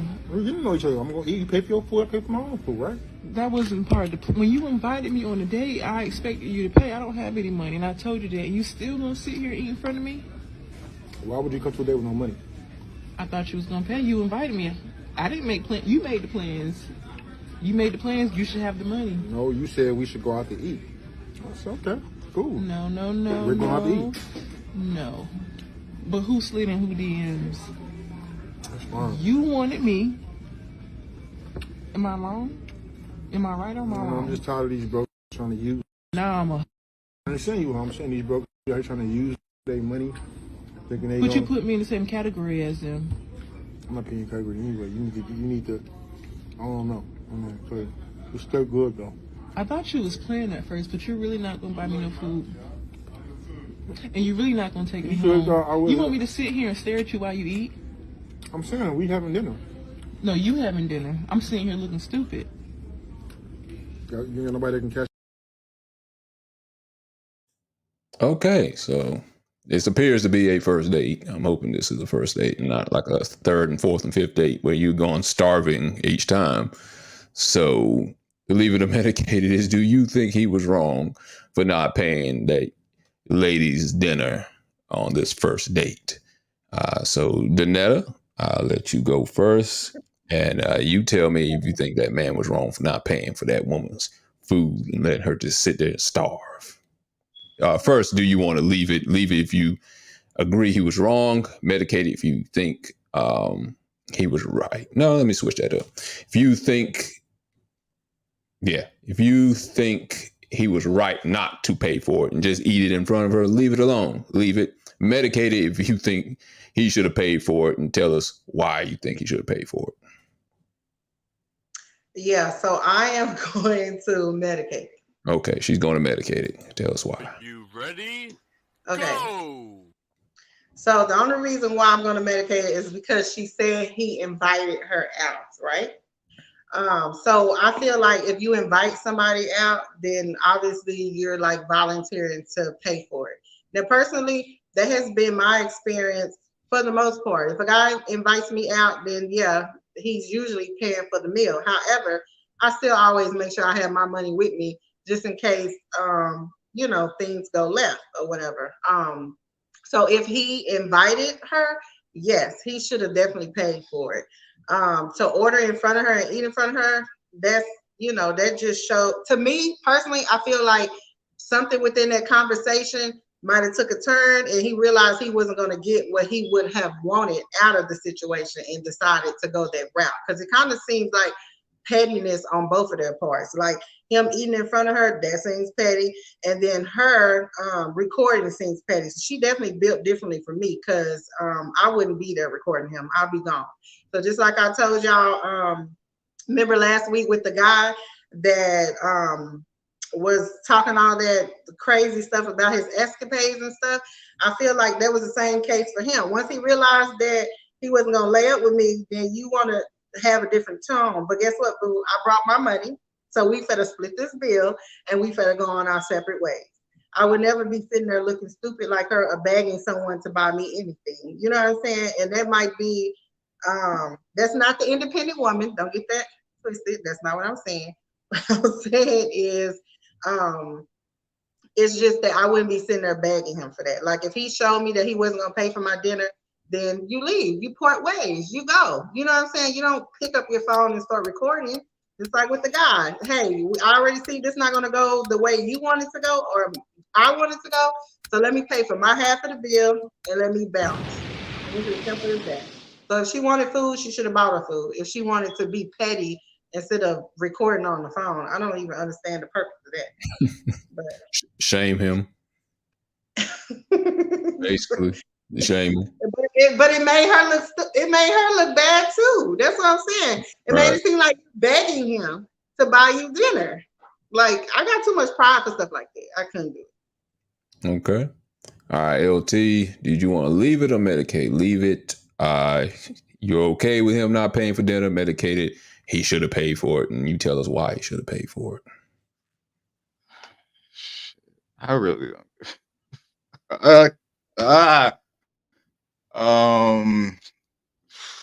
I guess medicated. He should have paid. He's a dick. Are you ready? Go! He should have paid because this is 2023. You should have known that you could have ended up. She at any moment, if you did some shit like that, if you did some fuckboy shit, you should have known she was gonna pull out her phone. This is only a 60, maybe 90-second clip of an interaction that probably lasted a couple of days based upon when they first met on social media, when they first swiped right or left. I can't remember which one. So I don't know the whole interaction. And what if he had picked up the phone and decided to make it his narrative? So I don't know. That could I really don't. One dude's eating off of a plastic plate. It looks like he's eating off of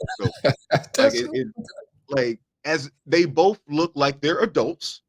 So it's embarrassing, stupid, and ignorant for either one of them to be in a situation where you wouldn't be able to pay for yourself to eat, regardless if this person invited you out or not. Now, yes, as a man, you should know that if you chivalry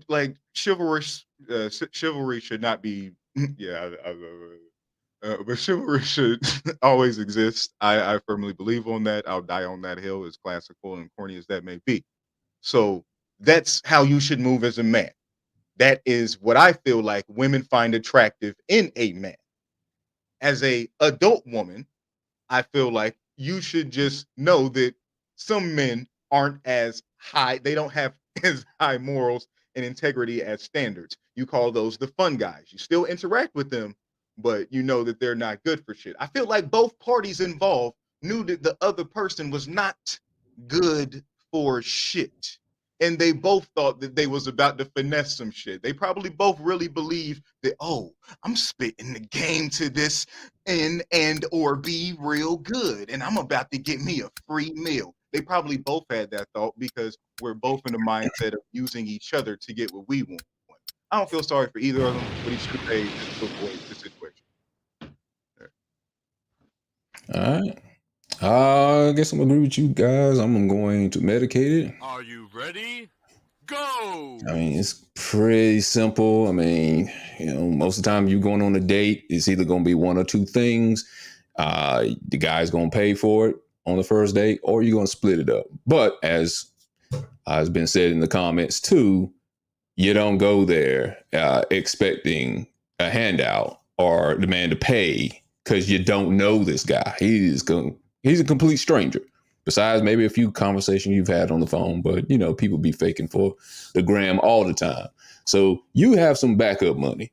Just like, you don't, well, I guess you could do that too. I'm about to say you don't go with him straight from your house to the date. You could do that. People still do that nowadays, but you still have a backup plan. Thank goodness there's an Uber and taxi cab. If they still exist, you can use those, but you just don't go on a date empty-handed in case something like this was to happen. You don't go on a date and have someone you can call in case the date does go bad and say, hey, come pick me up. This guy seems like he may be a psycho because he's wearing one of these fake beards and one of these fake hairlines on top of his head. So he might be a psycho. So you always have a backup plan in case something like this happens. The guy, he probably should be ashamed for himself for doing that. Unless, as Danetta was saying, something went wrong during the date. If he came on the date or only paid for himself, he should be ashamed for himself. Because as you're going to know for the entirety of your life, that if you want to be with a woman, it's just the nature of life. You're going to have to pay to get it. You're going to be paying for something for the rest of your life. That's just life. You're just going to have to accept it. If you want to have sex, you're going to have to pay for it. If you want a hug and kiss, you're going to have to pay for it. If you want consolation, if you want hugs and you want her to talk to you, you're going to have to pay for it, because a woman don't want no guy to be no bum. If you're a bum for your entirety of your life, you're not going to get anything you want from her. Nothing in life is free, especially not her.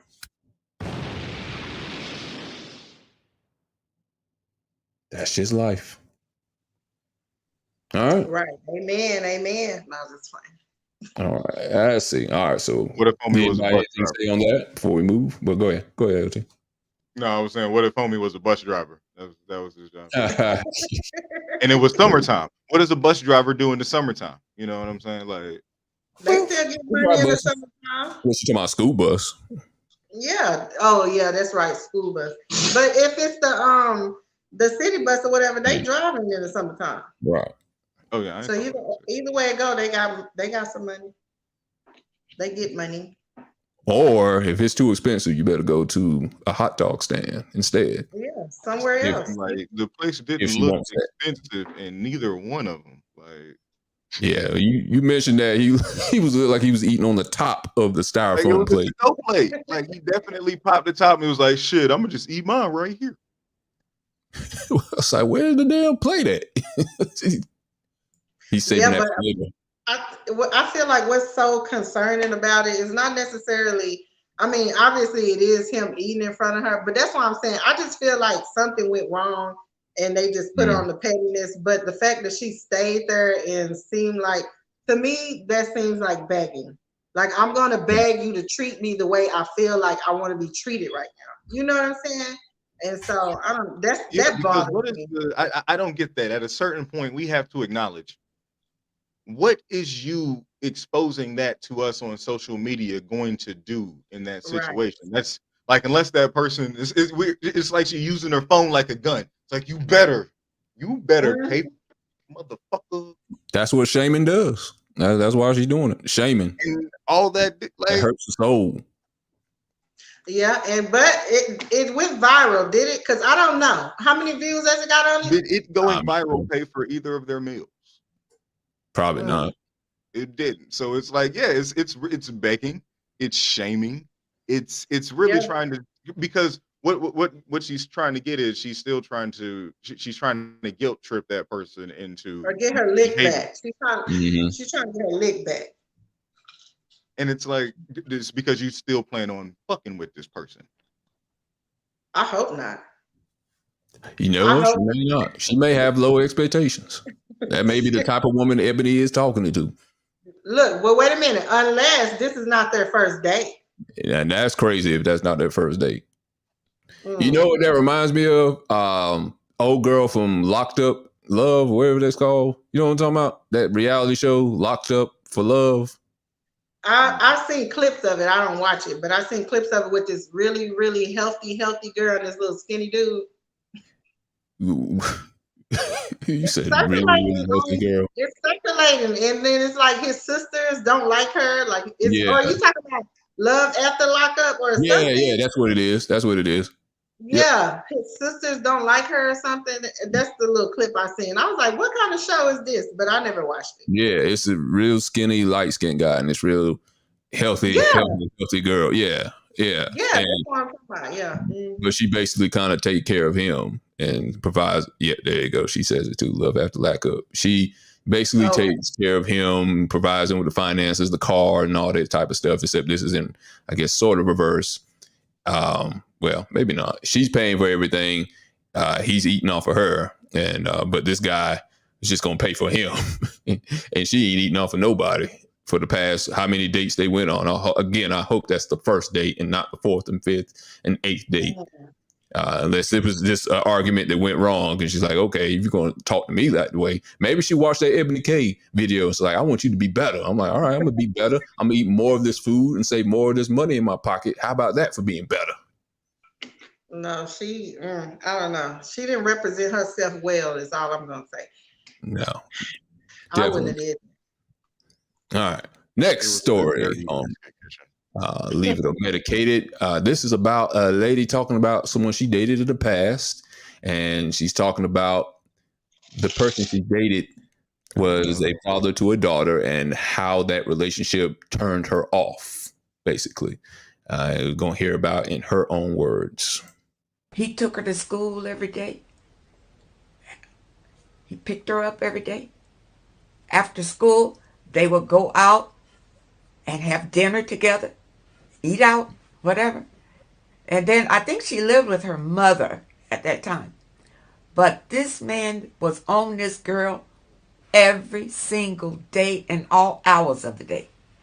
And plus, when she went off to college, You see, he was up there every weekend.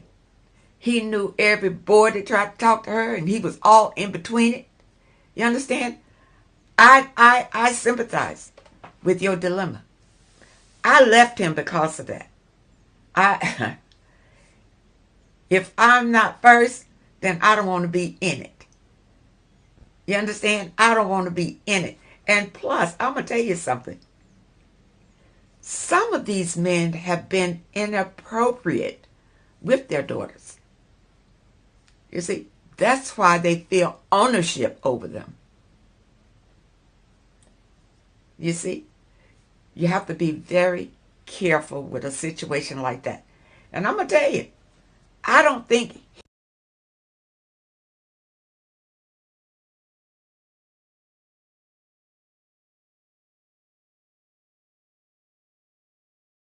You muted. Muted, Big Red. All right. Sorry about that. Talking about a relationship I where, don't hear it. huh? We didn't get to hear the end part. We didn't get to hear what else she was saying. That was the end of it. That was the end of the video clip I had. She didn't say, I didn't get to hear nothing else besides, what's been played. It wasn't that long of a clip. But, that video was about a father with a doting relationship with his daughter. And it seems like she left that relationship because it seems like maybe she wasn't getting the same attention or as much attention as the daughter. And basically based off of that, do you think she was a bit too selfish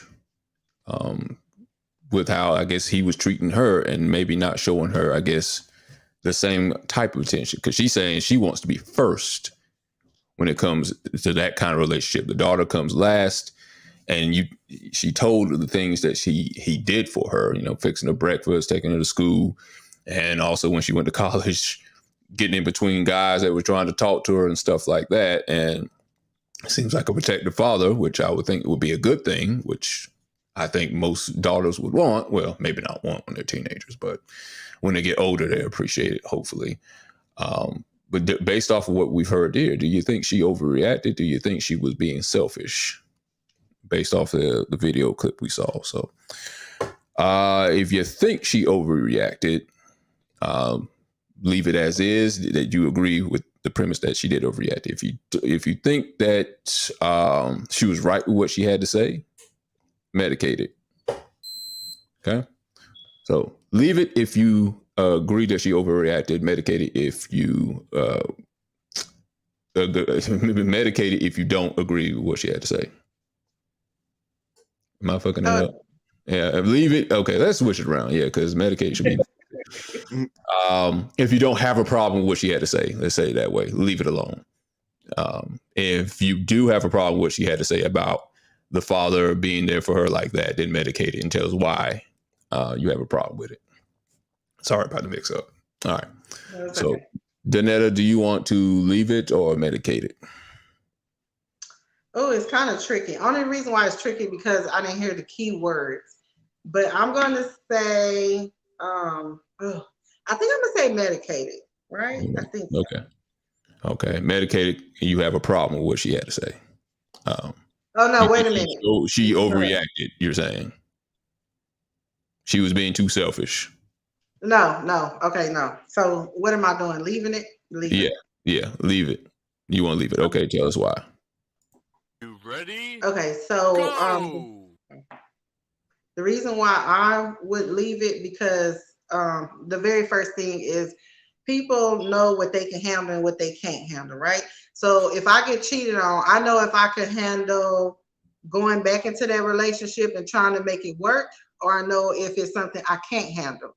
Because if you can't, if you can't handle a certain situation, there's no need to stay in a situation and be unhappy or whatever the case may be. There's no point in that. So if it feels like a situation that you're not comfortable with or you can't handle, I don't feel like you should stay in it, right?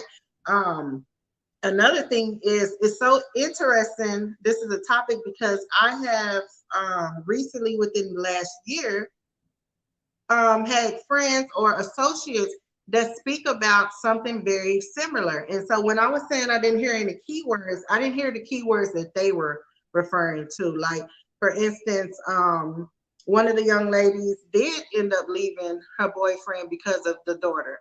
But it was more of the daughter just kind of being jealous of their relationship and basically causing problems or trying to be petty or sneaky and manipulative to her dad to basically kind of throw their relationship off, right?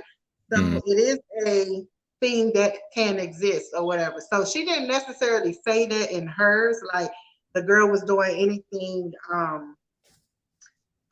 sneaky or conniving or whatever to try to put a wedge in between their relationship or whatever. I think she probably is just uncomfortable with the relationship altogether. But I do feel like it does sound like the dad may be a little overshadowing, especially if she's an adult. I do feel like it's okay to be there to try to protect them, but at the end of the day, you have to teach the child independence, especially as a young adult, because you're not going to always be there to save them.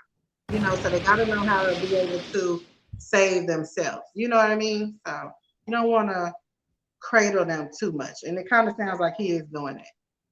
Okay.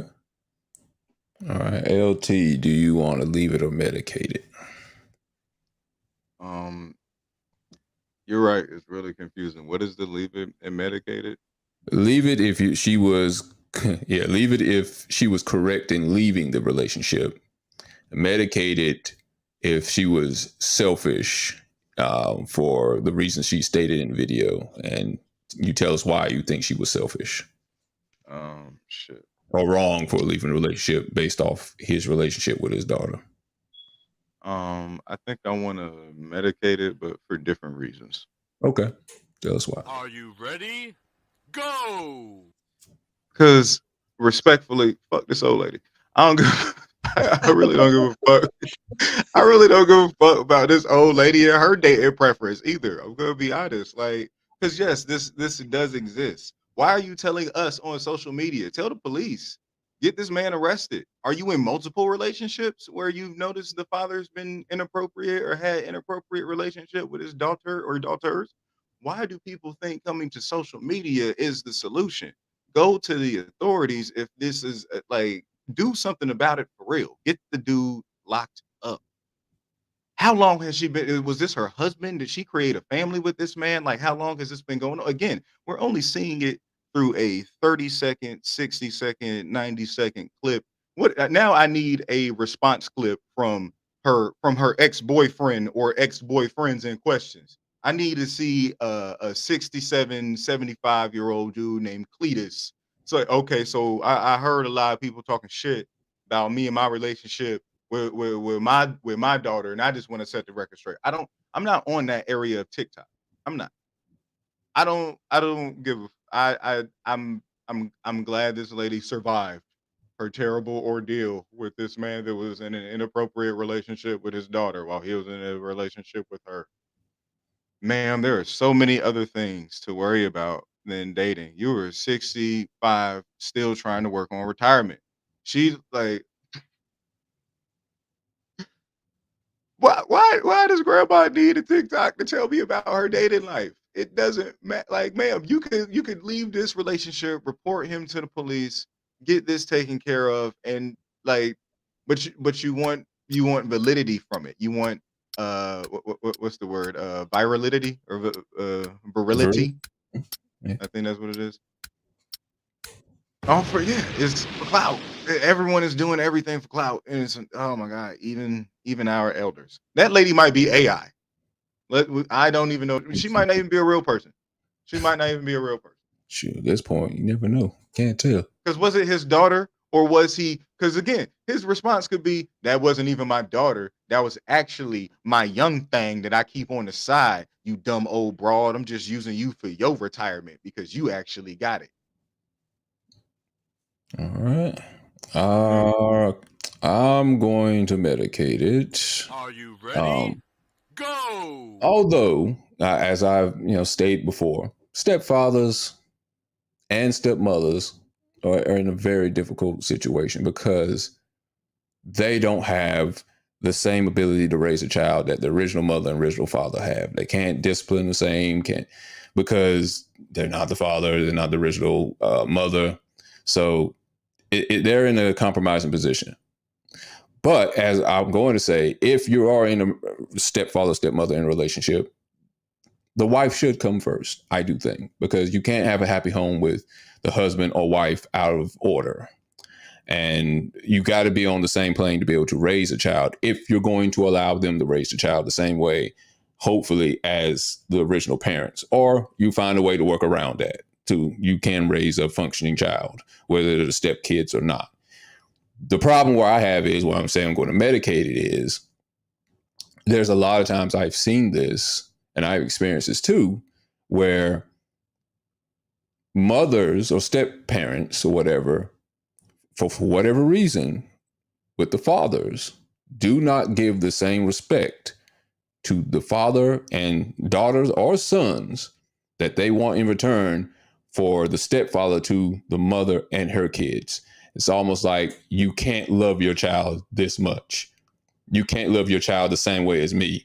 So if that's not possible, you should be giving me the queen responsibilities. I should be first. You shouldn't be so doting because it's me. I'm your wife. You should pay attention to me, and you should pay attention. You should give respect to your wife as well too. But from what I've seen, based off experience, I have not seen that many women that will give you the same respect for men when they care about their children as men give to daughters. Men give to mothers who care about their children. It's like, you're not on the same level. You cannot care for your children the same way. And I feel like the reason why she made this video, like the other video we talked about with the guy not paying for the food, was to shame him.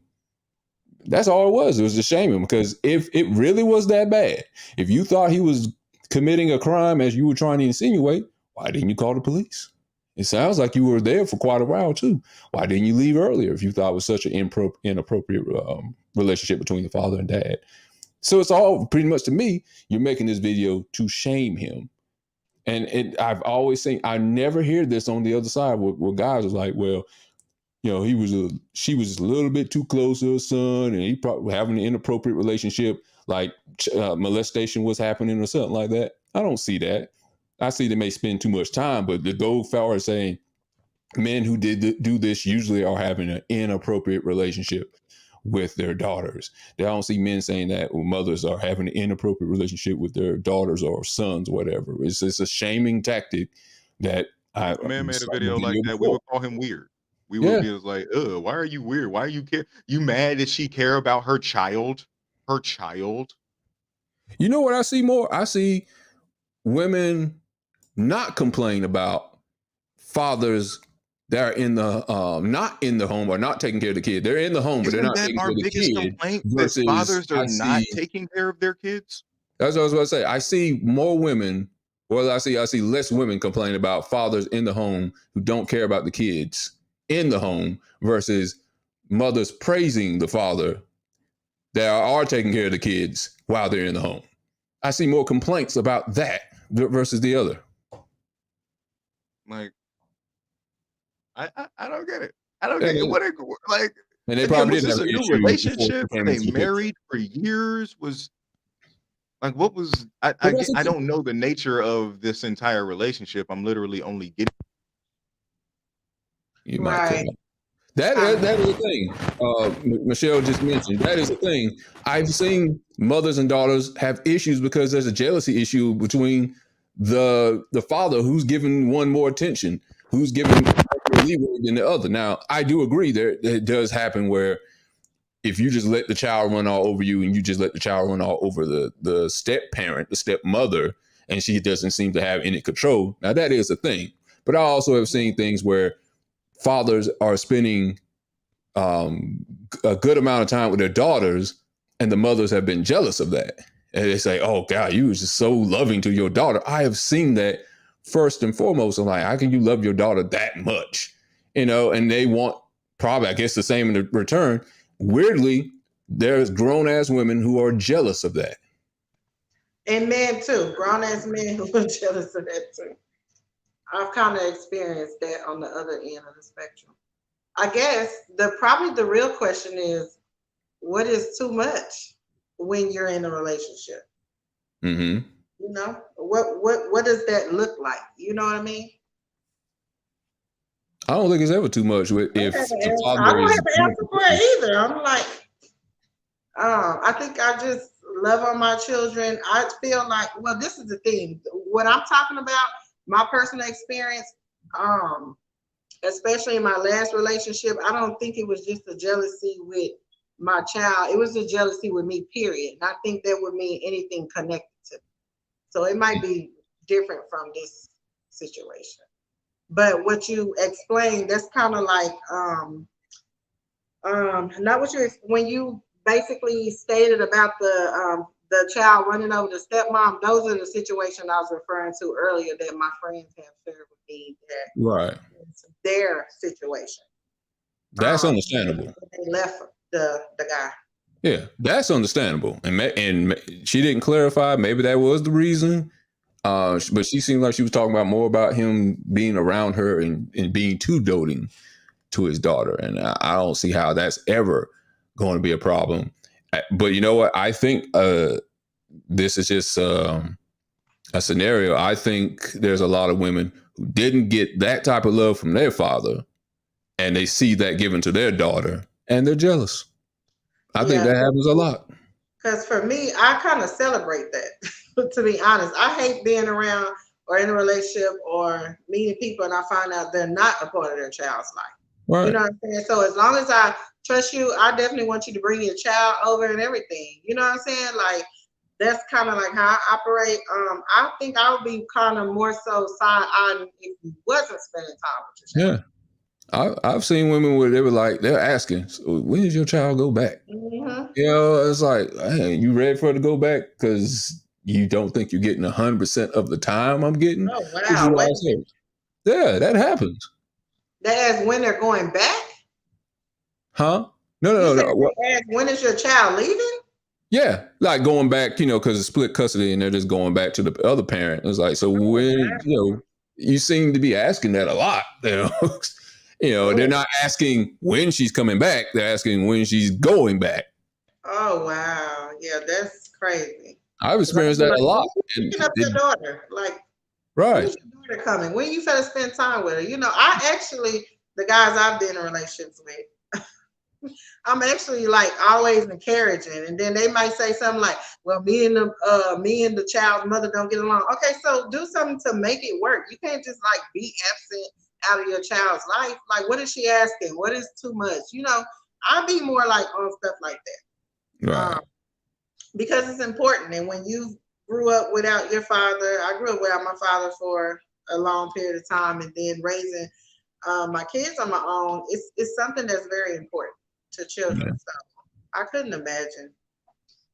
Yeah, it happens a lot. And I do think that's one of the chief reasons is I think, you know, it's like, well, shit, I didn't get all that kind of love when I was younger. Shoot, it's my time now. We're both grown. And I do think some women look at it as like a reverse Oedipus complex, you know, because usually it's supposed to be mother and daughter when it comes to Oedipus complex. But in this case, I think that can happen with fathers and their children. I've seen, you know, mothers or, you know, girls, you know, girlfriends get jealous of that. Like, you spending way too much time. When is she going back? When are you going to ask when she's coming? You know, you're not trying to spend time with her.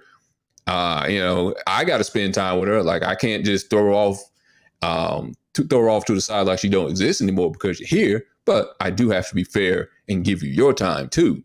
You also can spend time with all of us. That can happen too. I don't have to split up time where you both are separate. You know, would I do that if I was in the biological mother's life? You know, we would be sharing time and then we would have our time to ourselves. Well, that's the thing. That's what I would, anytime like when my ex brought his daughter over, that I had to always make him, you know, like, where is the baby at? Bring her over, you know, so her and my daughter can get acquainted. That's what it's all about. Okay, we finna do this, or we finna do this project, or we finna do this craft, or we finna watch this movie. You know what I'm saying? That's family time, but I equally enjoy it. I think some of these women, just some of the women that, like you were saying, probably haven't gotten the attention, but not, outside of that, like, probably don't have a life outside of that, because you can't be up under somebody 24/7. I don't even like it. I'm a woman. I need my space, you know? Right. And so if he's spending time with his daughter, to me, I'm looking at that, okay, this is an opportunity for me to get a break. get a break, you know, get my space and go do this or focus on that, you know. I don't know.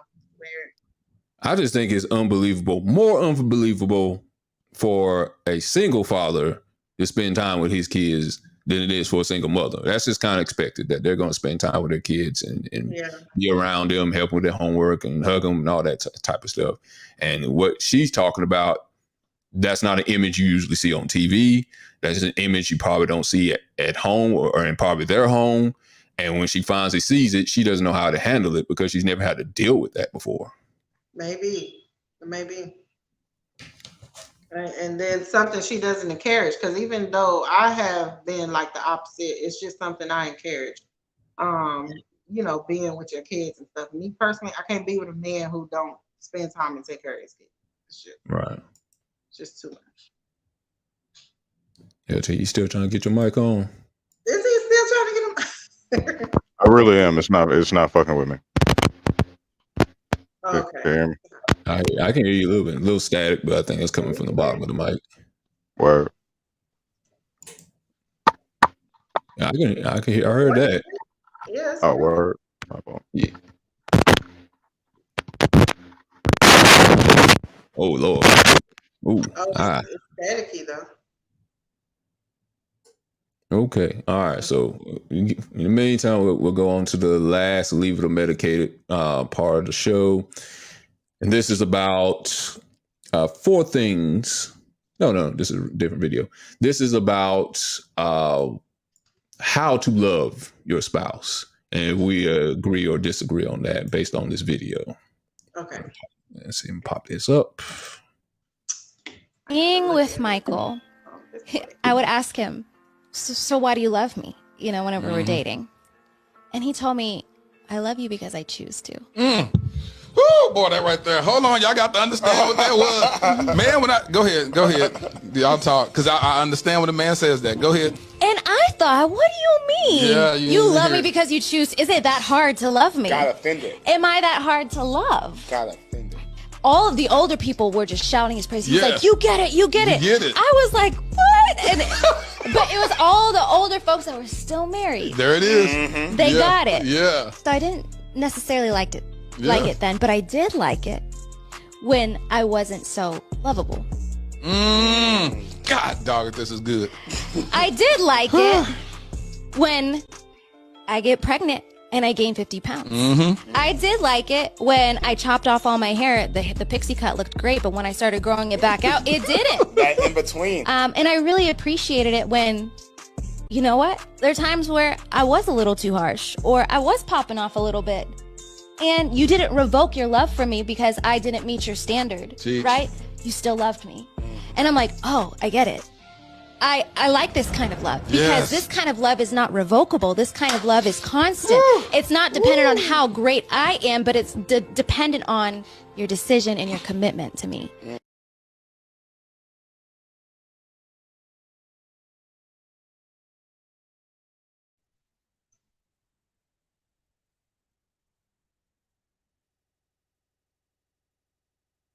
You muted, Big Red. I've been muted, but damn, I think he muted. All right, from this is what I got from the video. Yeah. This is mainly for, I guess, for people who are getting married, in a relationship, period. When times do get rough, when things are not all, milk and honey, rice and gravy, things are going bad, you choose to stay. You choose to love the imperfections. You choose to love the person through the bad times, through the bad seasons, the winter times of the seasons. And you choose to stay and love that person and persevere through that ordeal. The guy was saying, why do I love you? How do I love you? I choose to love you. Because everything is not going to go great. There are times where it's going to be bad. I choose to stay. I choose to accept you through your ordeals, through your imperfections right now. And this is why we're going to stay together. And divorce is not an option here. Do you agree that this is a fine way to keep a marriage going, a fine way to keep a relationship going? If you do agree with it, leave it. If you agree with what she had to say during this video, if you do not agree with this, medicate it. Okay. LT, if you're good, we'll let you go first. Do you want to leave it or medicate it? You can agree with what she had to say. Shit. I'm gonna be honest. I already forgot what the fuck. Is she? Was she Asian, Chinese, Taiwanese? I don't know. She looks mixed. I'm not sure. So, yeah. So what is the leave it or medicate it again? I'm sorry. Well, leave it if you agree with what she had to say in the video about the reason why he loves her is because he chooses to love her through the bad season, through when things are going wrong, when she gains a little bit too much weight, when she cuts her hair, when she's struggling. Yeah, basically that he chooses, because most people will say they love you, but when these things happen, all of a sudden the love is lost and then they go their separate ways. Or if they lose their job, or they remain a bus driver and they don't choose to love him anymore because they don't seem like they're going to make a change. Do you think this is a piece of good advice for keeping a marriage strong and going? And if you do agree with that, then leave it. If you don't, then medicate it and tell us why. I'm gonna medicate it again. He's going to medicate. I don't All think right. it's good advice. All right. Tell us why. Ooh, let me put the. There we go. Ready? Go! I think it's basic advice. I think it's the average advice. Like literally, that's a basis of choosing to pair with someone. I am choosing to commit myself to you. I am choosing to be with you. I am choosing to love you and to work with you through your, like, if we're actually choosing to pair with people that we align with mentally, emotionally, spiritually, and yes, financially, these things wouldn't be a problem. If we can understand that in the lens of, yeah, we wouldn't want someone that's a bus driver and not the owner of the bus driving company, then it should be understood that if you're like, we literally just had, I don't know how many conversations, we just had a couple conversations about not giving a fuck if the man is struggling. So her saying that, like, I didn't remember a key point. She said, like, even though she's not great at that moment, that's a mindset thing. Like, why are you not, why were you not great? You know what I'm saying? And it's almost in the face of, like, what did she do? Like, what did she, like, I don't get it. Like, what is her grand relationship advice? To just love your partner even though things aren't going great for them? That's I don't know. You could literally let the rest of the time run out. Like, it's basic advice. It's not the key to success. It's literally just, like, because what is their success? I don't even know who these people are. Who was that lady? What was this show? What were they? It was a black dude, a white man. I think it was a white man married to an Asian woman. Like, was he just there to show off that he had a good wife? Like, did he buy that bride? Was that a mail order bride? And was she just there to, like, because what the fuck is? Who are these people and why the fuck do they think we give a fuck? All right. Danetta, do you want to leave it or medicate it? If you agree with the advice, leave it. If you disagree, tell us why. Medicate it. I'm gonna medicate it. Okay, tell us why. Are you ready? Go! I agree with LT. It's definitely basic information, and it's kind of stupid if you think about it, because I can choose to stay today and choose to leave tomorrow. You know what I mean? Like, so I think that when it comes to love, I do feel like in relationship, it is a choice, but those choices do depend on what you like and don't like about the person, I feel, or what kind of connections y'all have, what kind of connections you don't have, what kind of mission he on, what kind of mission she on. You know, it definitely, to me, it's still all about a line or what a person is really with you for. So if I'm with you for your financial ability, then I can choose to stay all day long. You know what I mean? It doesn't mean I love you, but I'm gonna choose to be here. And when you think about it, when it comes to stuff like that, people do make that choice. And I know firsthand, and I've heard it, I've seen it, and I've lived it. People stay with people for different reasons. And guess what? That's also a choice. You know what I'm saying? So I don't really like you, but because you got all this money or you can financially take care of me, or I know you're going to put up with my BS or this, and that, I'm going to choose to stay. But where's the love? You know what I'm saying? Whereas, you know, no woman can replace you because we have this connection, or no man can replace you because you've shown me something I've never seen before. You know, where is that at? Because honestly, I feel like those are the things that make it stay, that can make for a healthy, more fulfilling relationship. Now, everybody that's getting married for the wrong reasons or anything outside of the connection they have with the person on all type of levels, spiritual, physically, or whatever the case may be, all of them are not unhappy. Some people are very well happy with marrying for security or marrying for financial reasons. It's their choice, you know what I'm saying? But I don't think that's the recipe to a good, healthy, fulfilling relationship. Okay. That's my opinion. I'm going to leave it based off of that. Are you ready? Go! Now, we say this is basic information. This is, you know, basic thing to have in a relationship or a marriage, but ain't nobody working it. This is the things that I mentioned in the vow for a marriage. I'll be there for you through sickness and health, for rich or for poor. But how many people actually stay? Because they, like you said, they don't choose to stay, but they don't choose to work on it. You know, because there's a lot of people that go to college and they could get a degree. It's easier said than done. I'm gonna go to 4 years and get this degree so I can get this job, but shit happens and it gets too hard for them. They're like, well, my love for this is not strong enough, so I'm just gonna leave. And they don't succeed in the goal that they set forth for them. And marriage, the goal is to death do us part. That's the goal. You don't end it until you die or one of you dies or whatever. And most people leave because something goes wrong and they don't want to work through it. They don't want to handle it. They don't spend enough time with each other. The finances go away. The love go away. Even cheating can happen. But some people choose to stay. They choose to love the person through their imperfections, through the bad times, and they decide to leave and go try to find what they couldn't find in that person. And then the reason why divorce rates usually go up during the first, second, and third divorce is because no one ever finds what they truly want, because it's not in anybody. You have to put work in. You're going to hold reserves what you learned in the first marriage. You're going to carry it over to the second marriage, and you're going to carry it over to the third marriage because you didn't work on it. This is why the divorce rate is so high now, because no one wants to work on anything. It's basic information, but no one's practicing it though.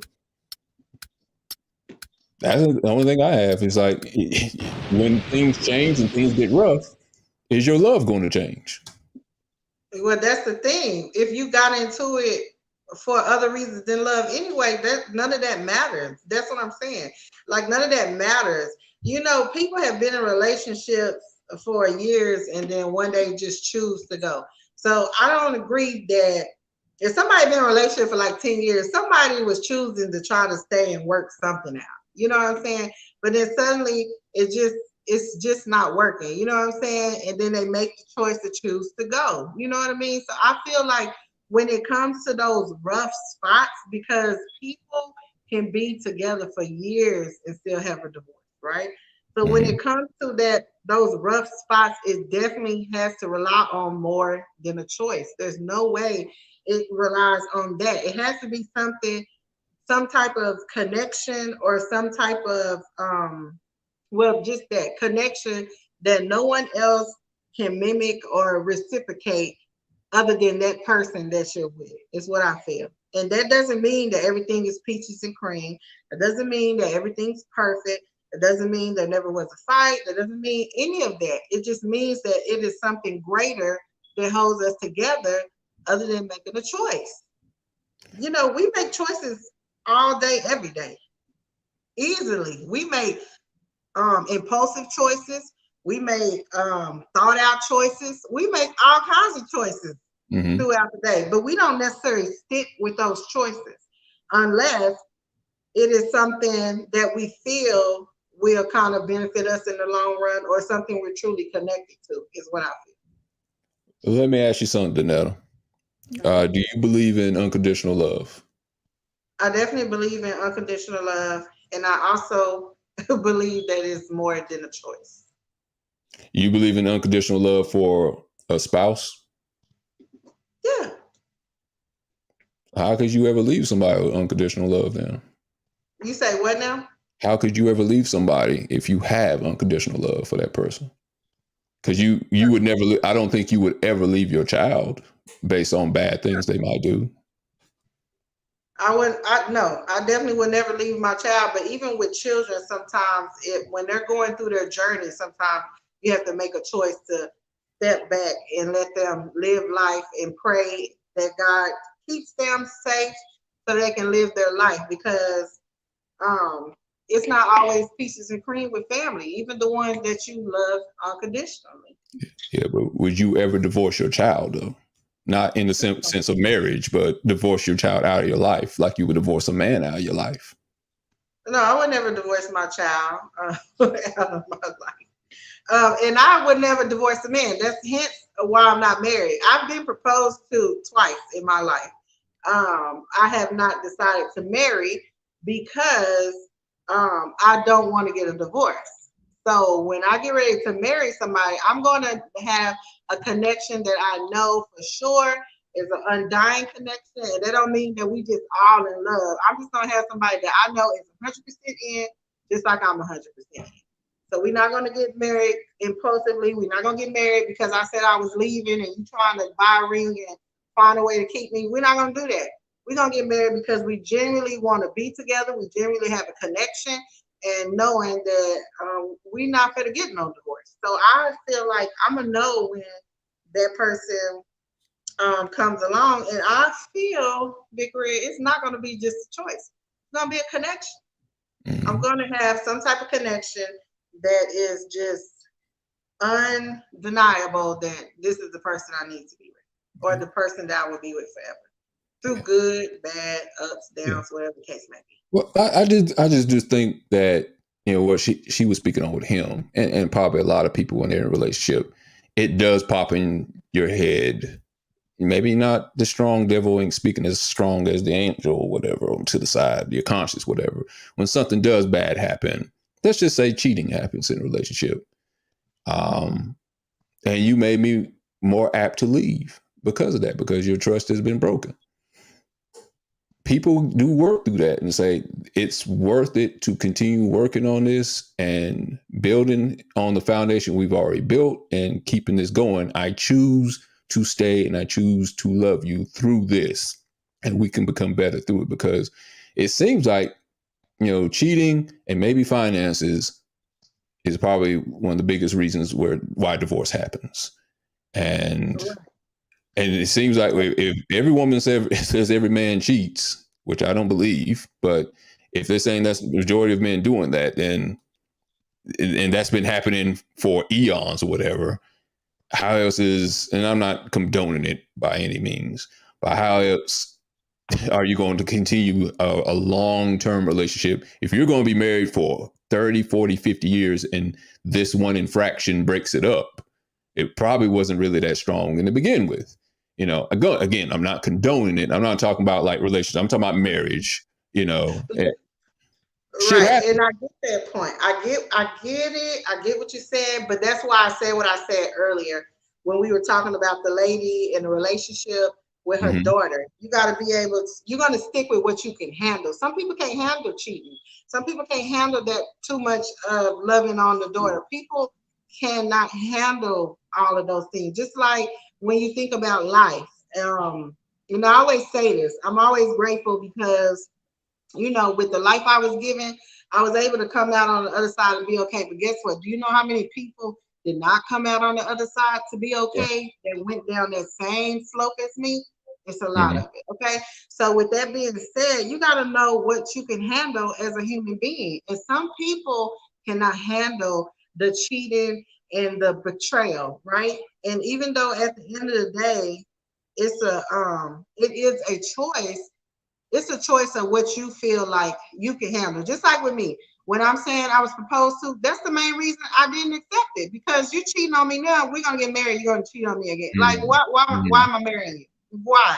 So we can get a divorce a year from now or 2 years from now?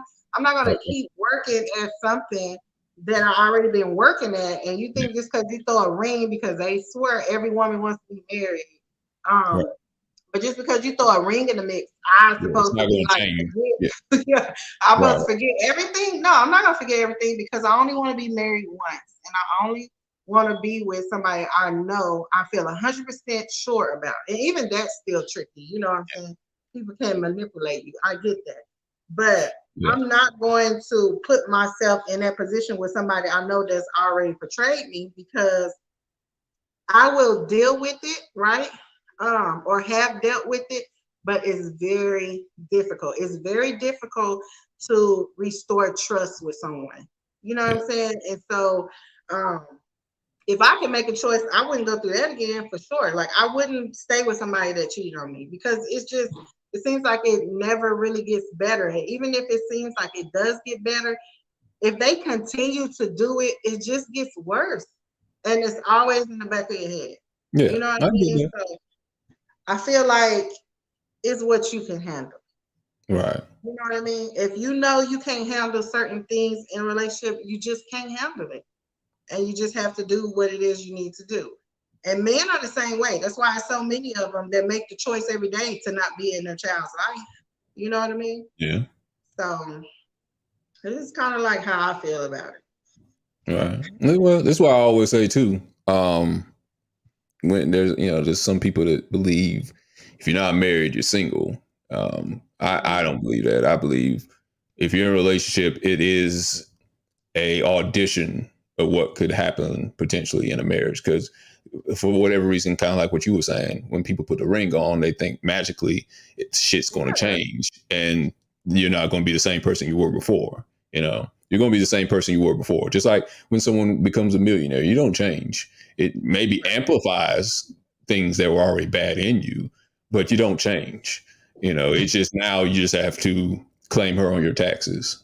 That's the only thing that's going to change. And of course, you live in the same home most of the time, but nothing changed. You're the same person. It's just going to be amplified now. Some people feel more secure because you get married, and that's understandable because of the tradition that's behind it. But generally, you're auditioning for marriage and what could happen potentially. This is why I say, if you're saying there was a bunch of cheating before, then this is an audition that could happen in the future. Now, there are some people that are pretty good in a relationship, and then they get married, and then they switch and become assholes for some reason. Ooh, I would hate that. Ooh, that's why I always don't agree with. And this is kind of off subject, but it probably shouldn't be a pet peeve, but I never understand, why does the bride always look like caked up, dolled up, amazing at the wedding, and then it just goes away after that? So I feel like maybe that was people or women that did what they needed to do or felt like they needed to do to get married, but that might not be genuinely who that person is, or the competition is over. So what I did learn with women, this is what I learned. I learned this probably a couple of years ago. I'm 40, but I learned this just a couple of years ago. Women love competition, and I learned this because I had a cheating partner. And what I've learned is that these women will compete. Like, women just have this, you think that it's more of a man thing, but it's definitely a woman thing. And when a woman feels like she can have what's yours, she will compete for what's yours. And I've seen it done time and time, like a motorsport or something. You know what I'm saying? So if she felt like she was competing to get your heart, I feel like, or whatever, to get married, then that's why it all falls apart when it's over, because that's not really her. She felt like she won the battle, and he's my husband, and that's it. So I don't have to do anything else, because I won my prize. My prize is right here. He married. It's my ring. Yeah. Ask most guys when women start talking to them. It's either when they're in a relationship or when they're married. And you're like, well, how come you weren't trying to talk to me when I was single? Yeah, exactly. I've seen it. The stuff I could tell you, you wouldn't even believe it. And I wouldn't believe it unless I didn't see it from my own eyes in the phone. And these women do that. And what's sad about it is some of the women are just doing it to get you from under your woman. They'll act like they're gonna do this and do that, but as soon as they feel like they got you, okay, he ain't with her no more, then they ain't doing no more of that stuff either. Right. So you left for, thought the grass was greener, but then you find out it really ain't. But it's too late now because you can't backtrack this way. All right. I guess we'll wrap it up on that conversation there. We'll go into the deepest thought, last part of the show. No need for comment, just enjoy.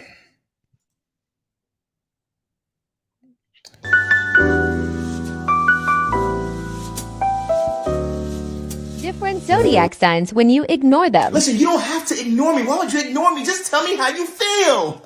Because if I show up at your house, don't be mad. Well, listen, that's fine. You can ignore me because all that means that you're playing games and you're not stable. And baby, I need stability. Bye-bye. Oh my God, I'm being ignored. Oh, well, you're ignoring me. Oh, that's cute. Let me know how that works out for you. Because I don't give a fuck. I could care less about anybody who chooses to ignore me. I just want to know why. If you ignore me, I won't confront you about it. Because I don't like confrontation. So if you don't reach out and talk to me, I guess we just won't be talking no more. I be ignoring people all the time. All the time. But if you ignore me, it's a wrap. Listen, I'm just trying to understand why she would ignore me. Because I ain't even do nothing. I ain't do nothing, but it's all good. I'm going to call my other boo. I got a bunch of boos. Wait, so you've been ignoring me? I ain't even noticed. But now that I do, fuck you. I'm a tit for tat mother lover. So if you ignore me, I'm simply going to ignore you right back. And if I see you in public, I might slap you. Who ignores people? Ain't we too grown for that? What happened to communication? Because I'm an excellent communicator. But now that I think about it, keep ignoring me. You're lost. I just got one question. Who ignores a bad bitch? Like, why would you do that? Like, who does that? I tell you who, a hating ass, jealous bitch. So you can ignore me all you want to because I'm still awesome, I'm still beautiful, I'm still fabulous, and I don't care. Bitch.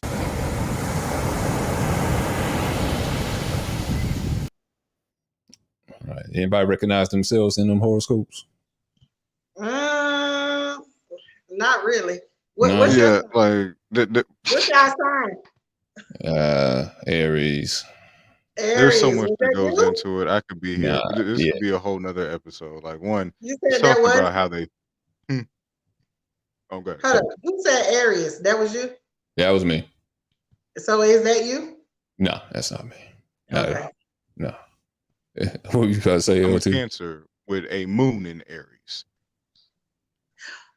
I have no idea what that means.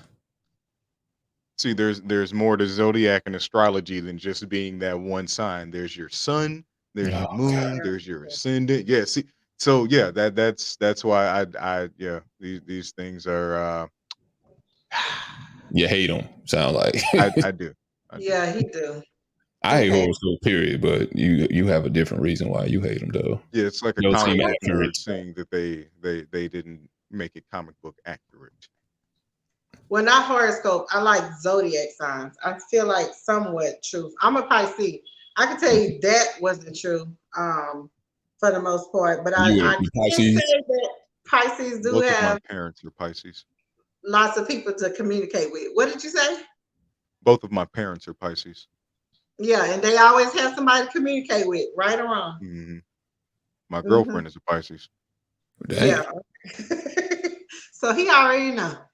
Mhm. All right, guys. We're going to wrap it up on that one. This has been Hostile Therapy with Big Red. And I'd like to thank Danetta for coming back on and gracing us with her presence. LT coming back and gracing us with his knowledge. And we're going to be off next week. We'll skip 1 week and we'll come back another 3 weeks. And we're hoping everybody has a good, Cinco de Mayo done passed. Well, whatever comes up next. Mother's Day. Mother's Day. Mother's Day. Yeah, we care about the Mother's Day. Father's Day is just another Sunday. I'm sorry. That's all right. Mother's Day is coming up. Celebrate your mothers. If you got good mothers, if you got mothers like Precious, then F them. But otherwise, They're effing you. Yeah. You F them. With your finger. Yeah. Otherwise, I hope everybody has a good month of May. I can't wait to see y'all on the next episode of Hostile Therapy. Not because you want it, but because you need it. Appreciate everybody for joining us on the show. Peace out. Peace.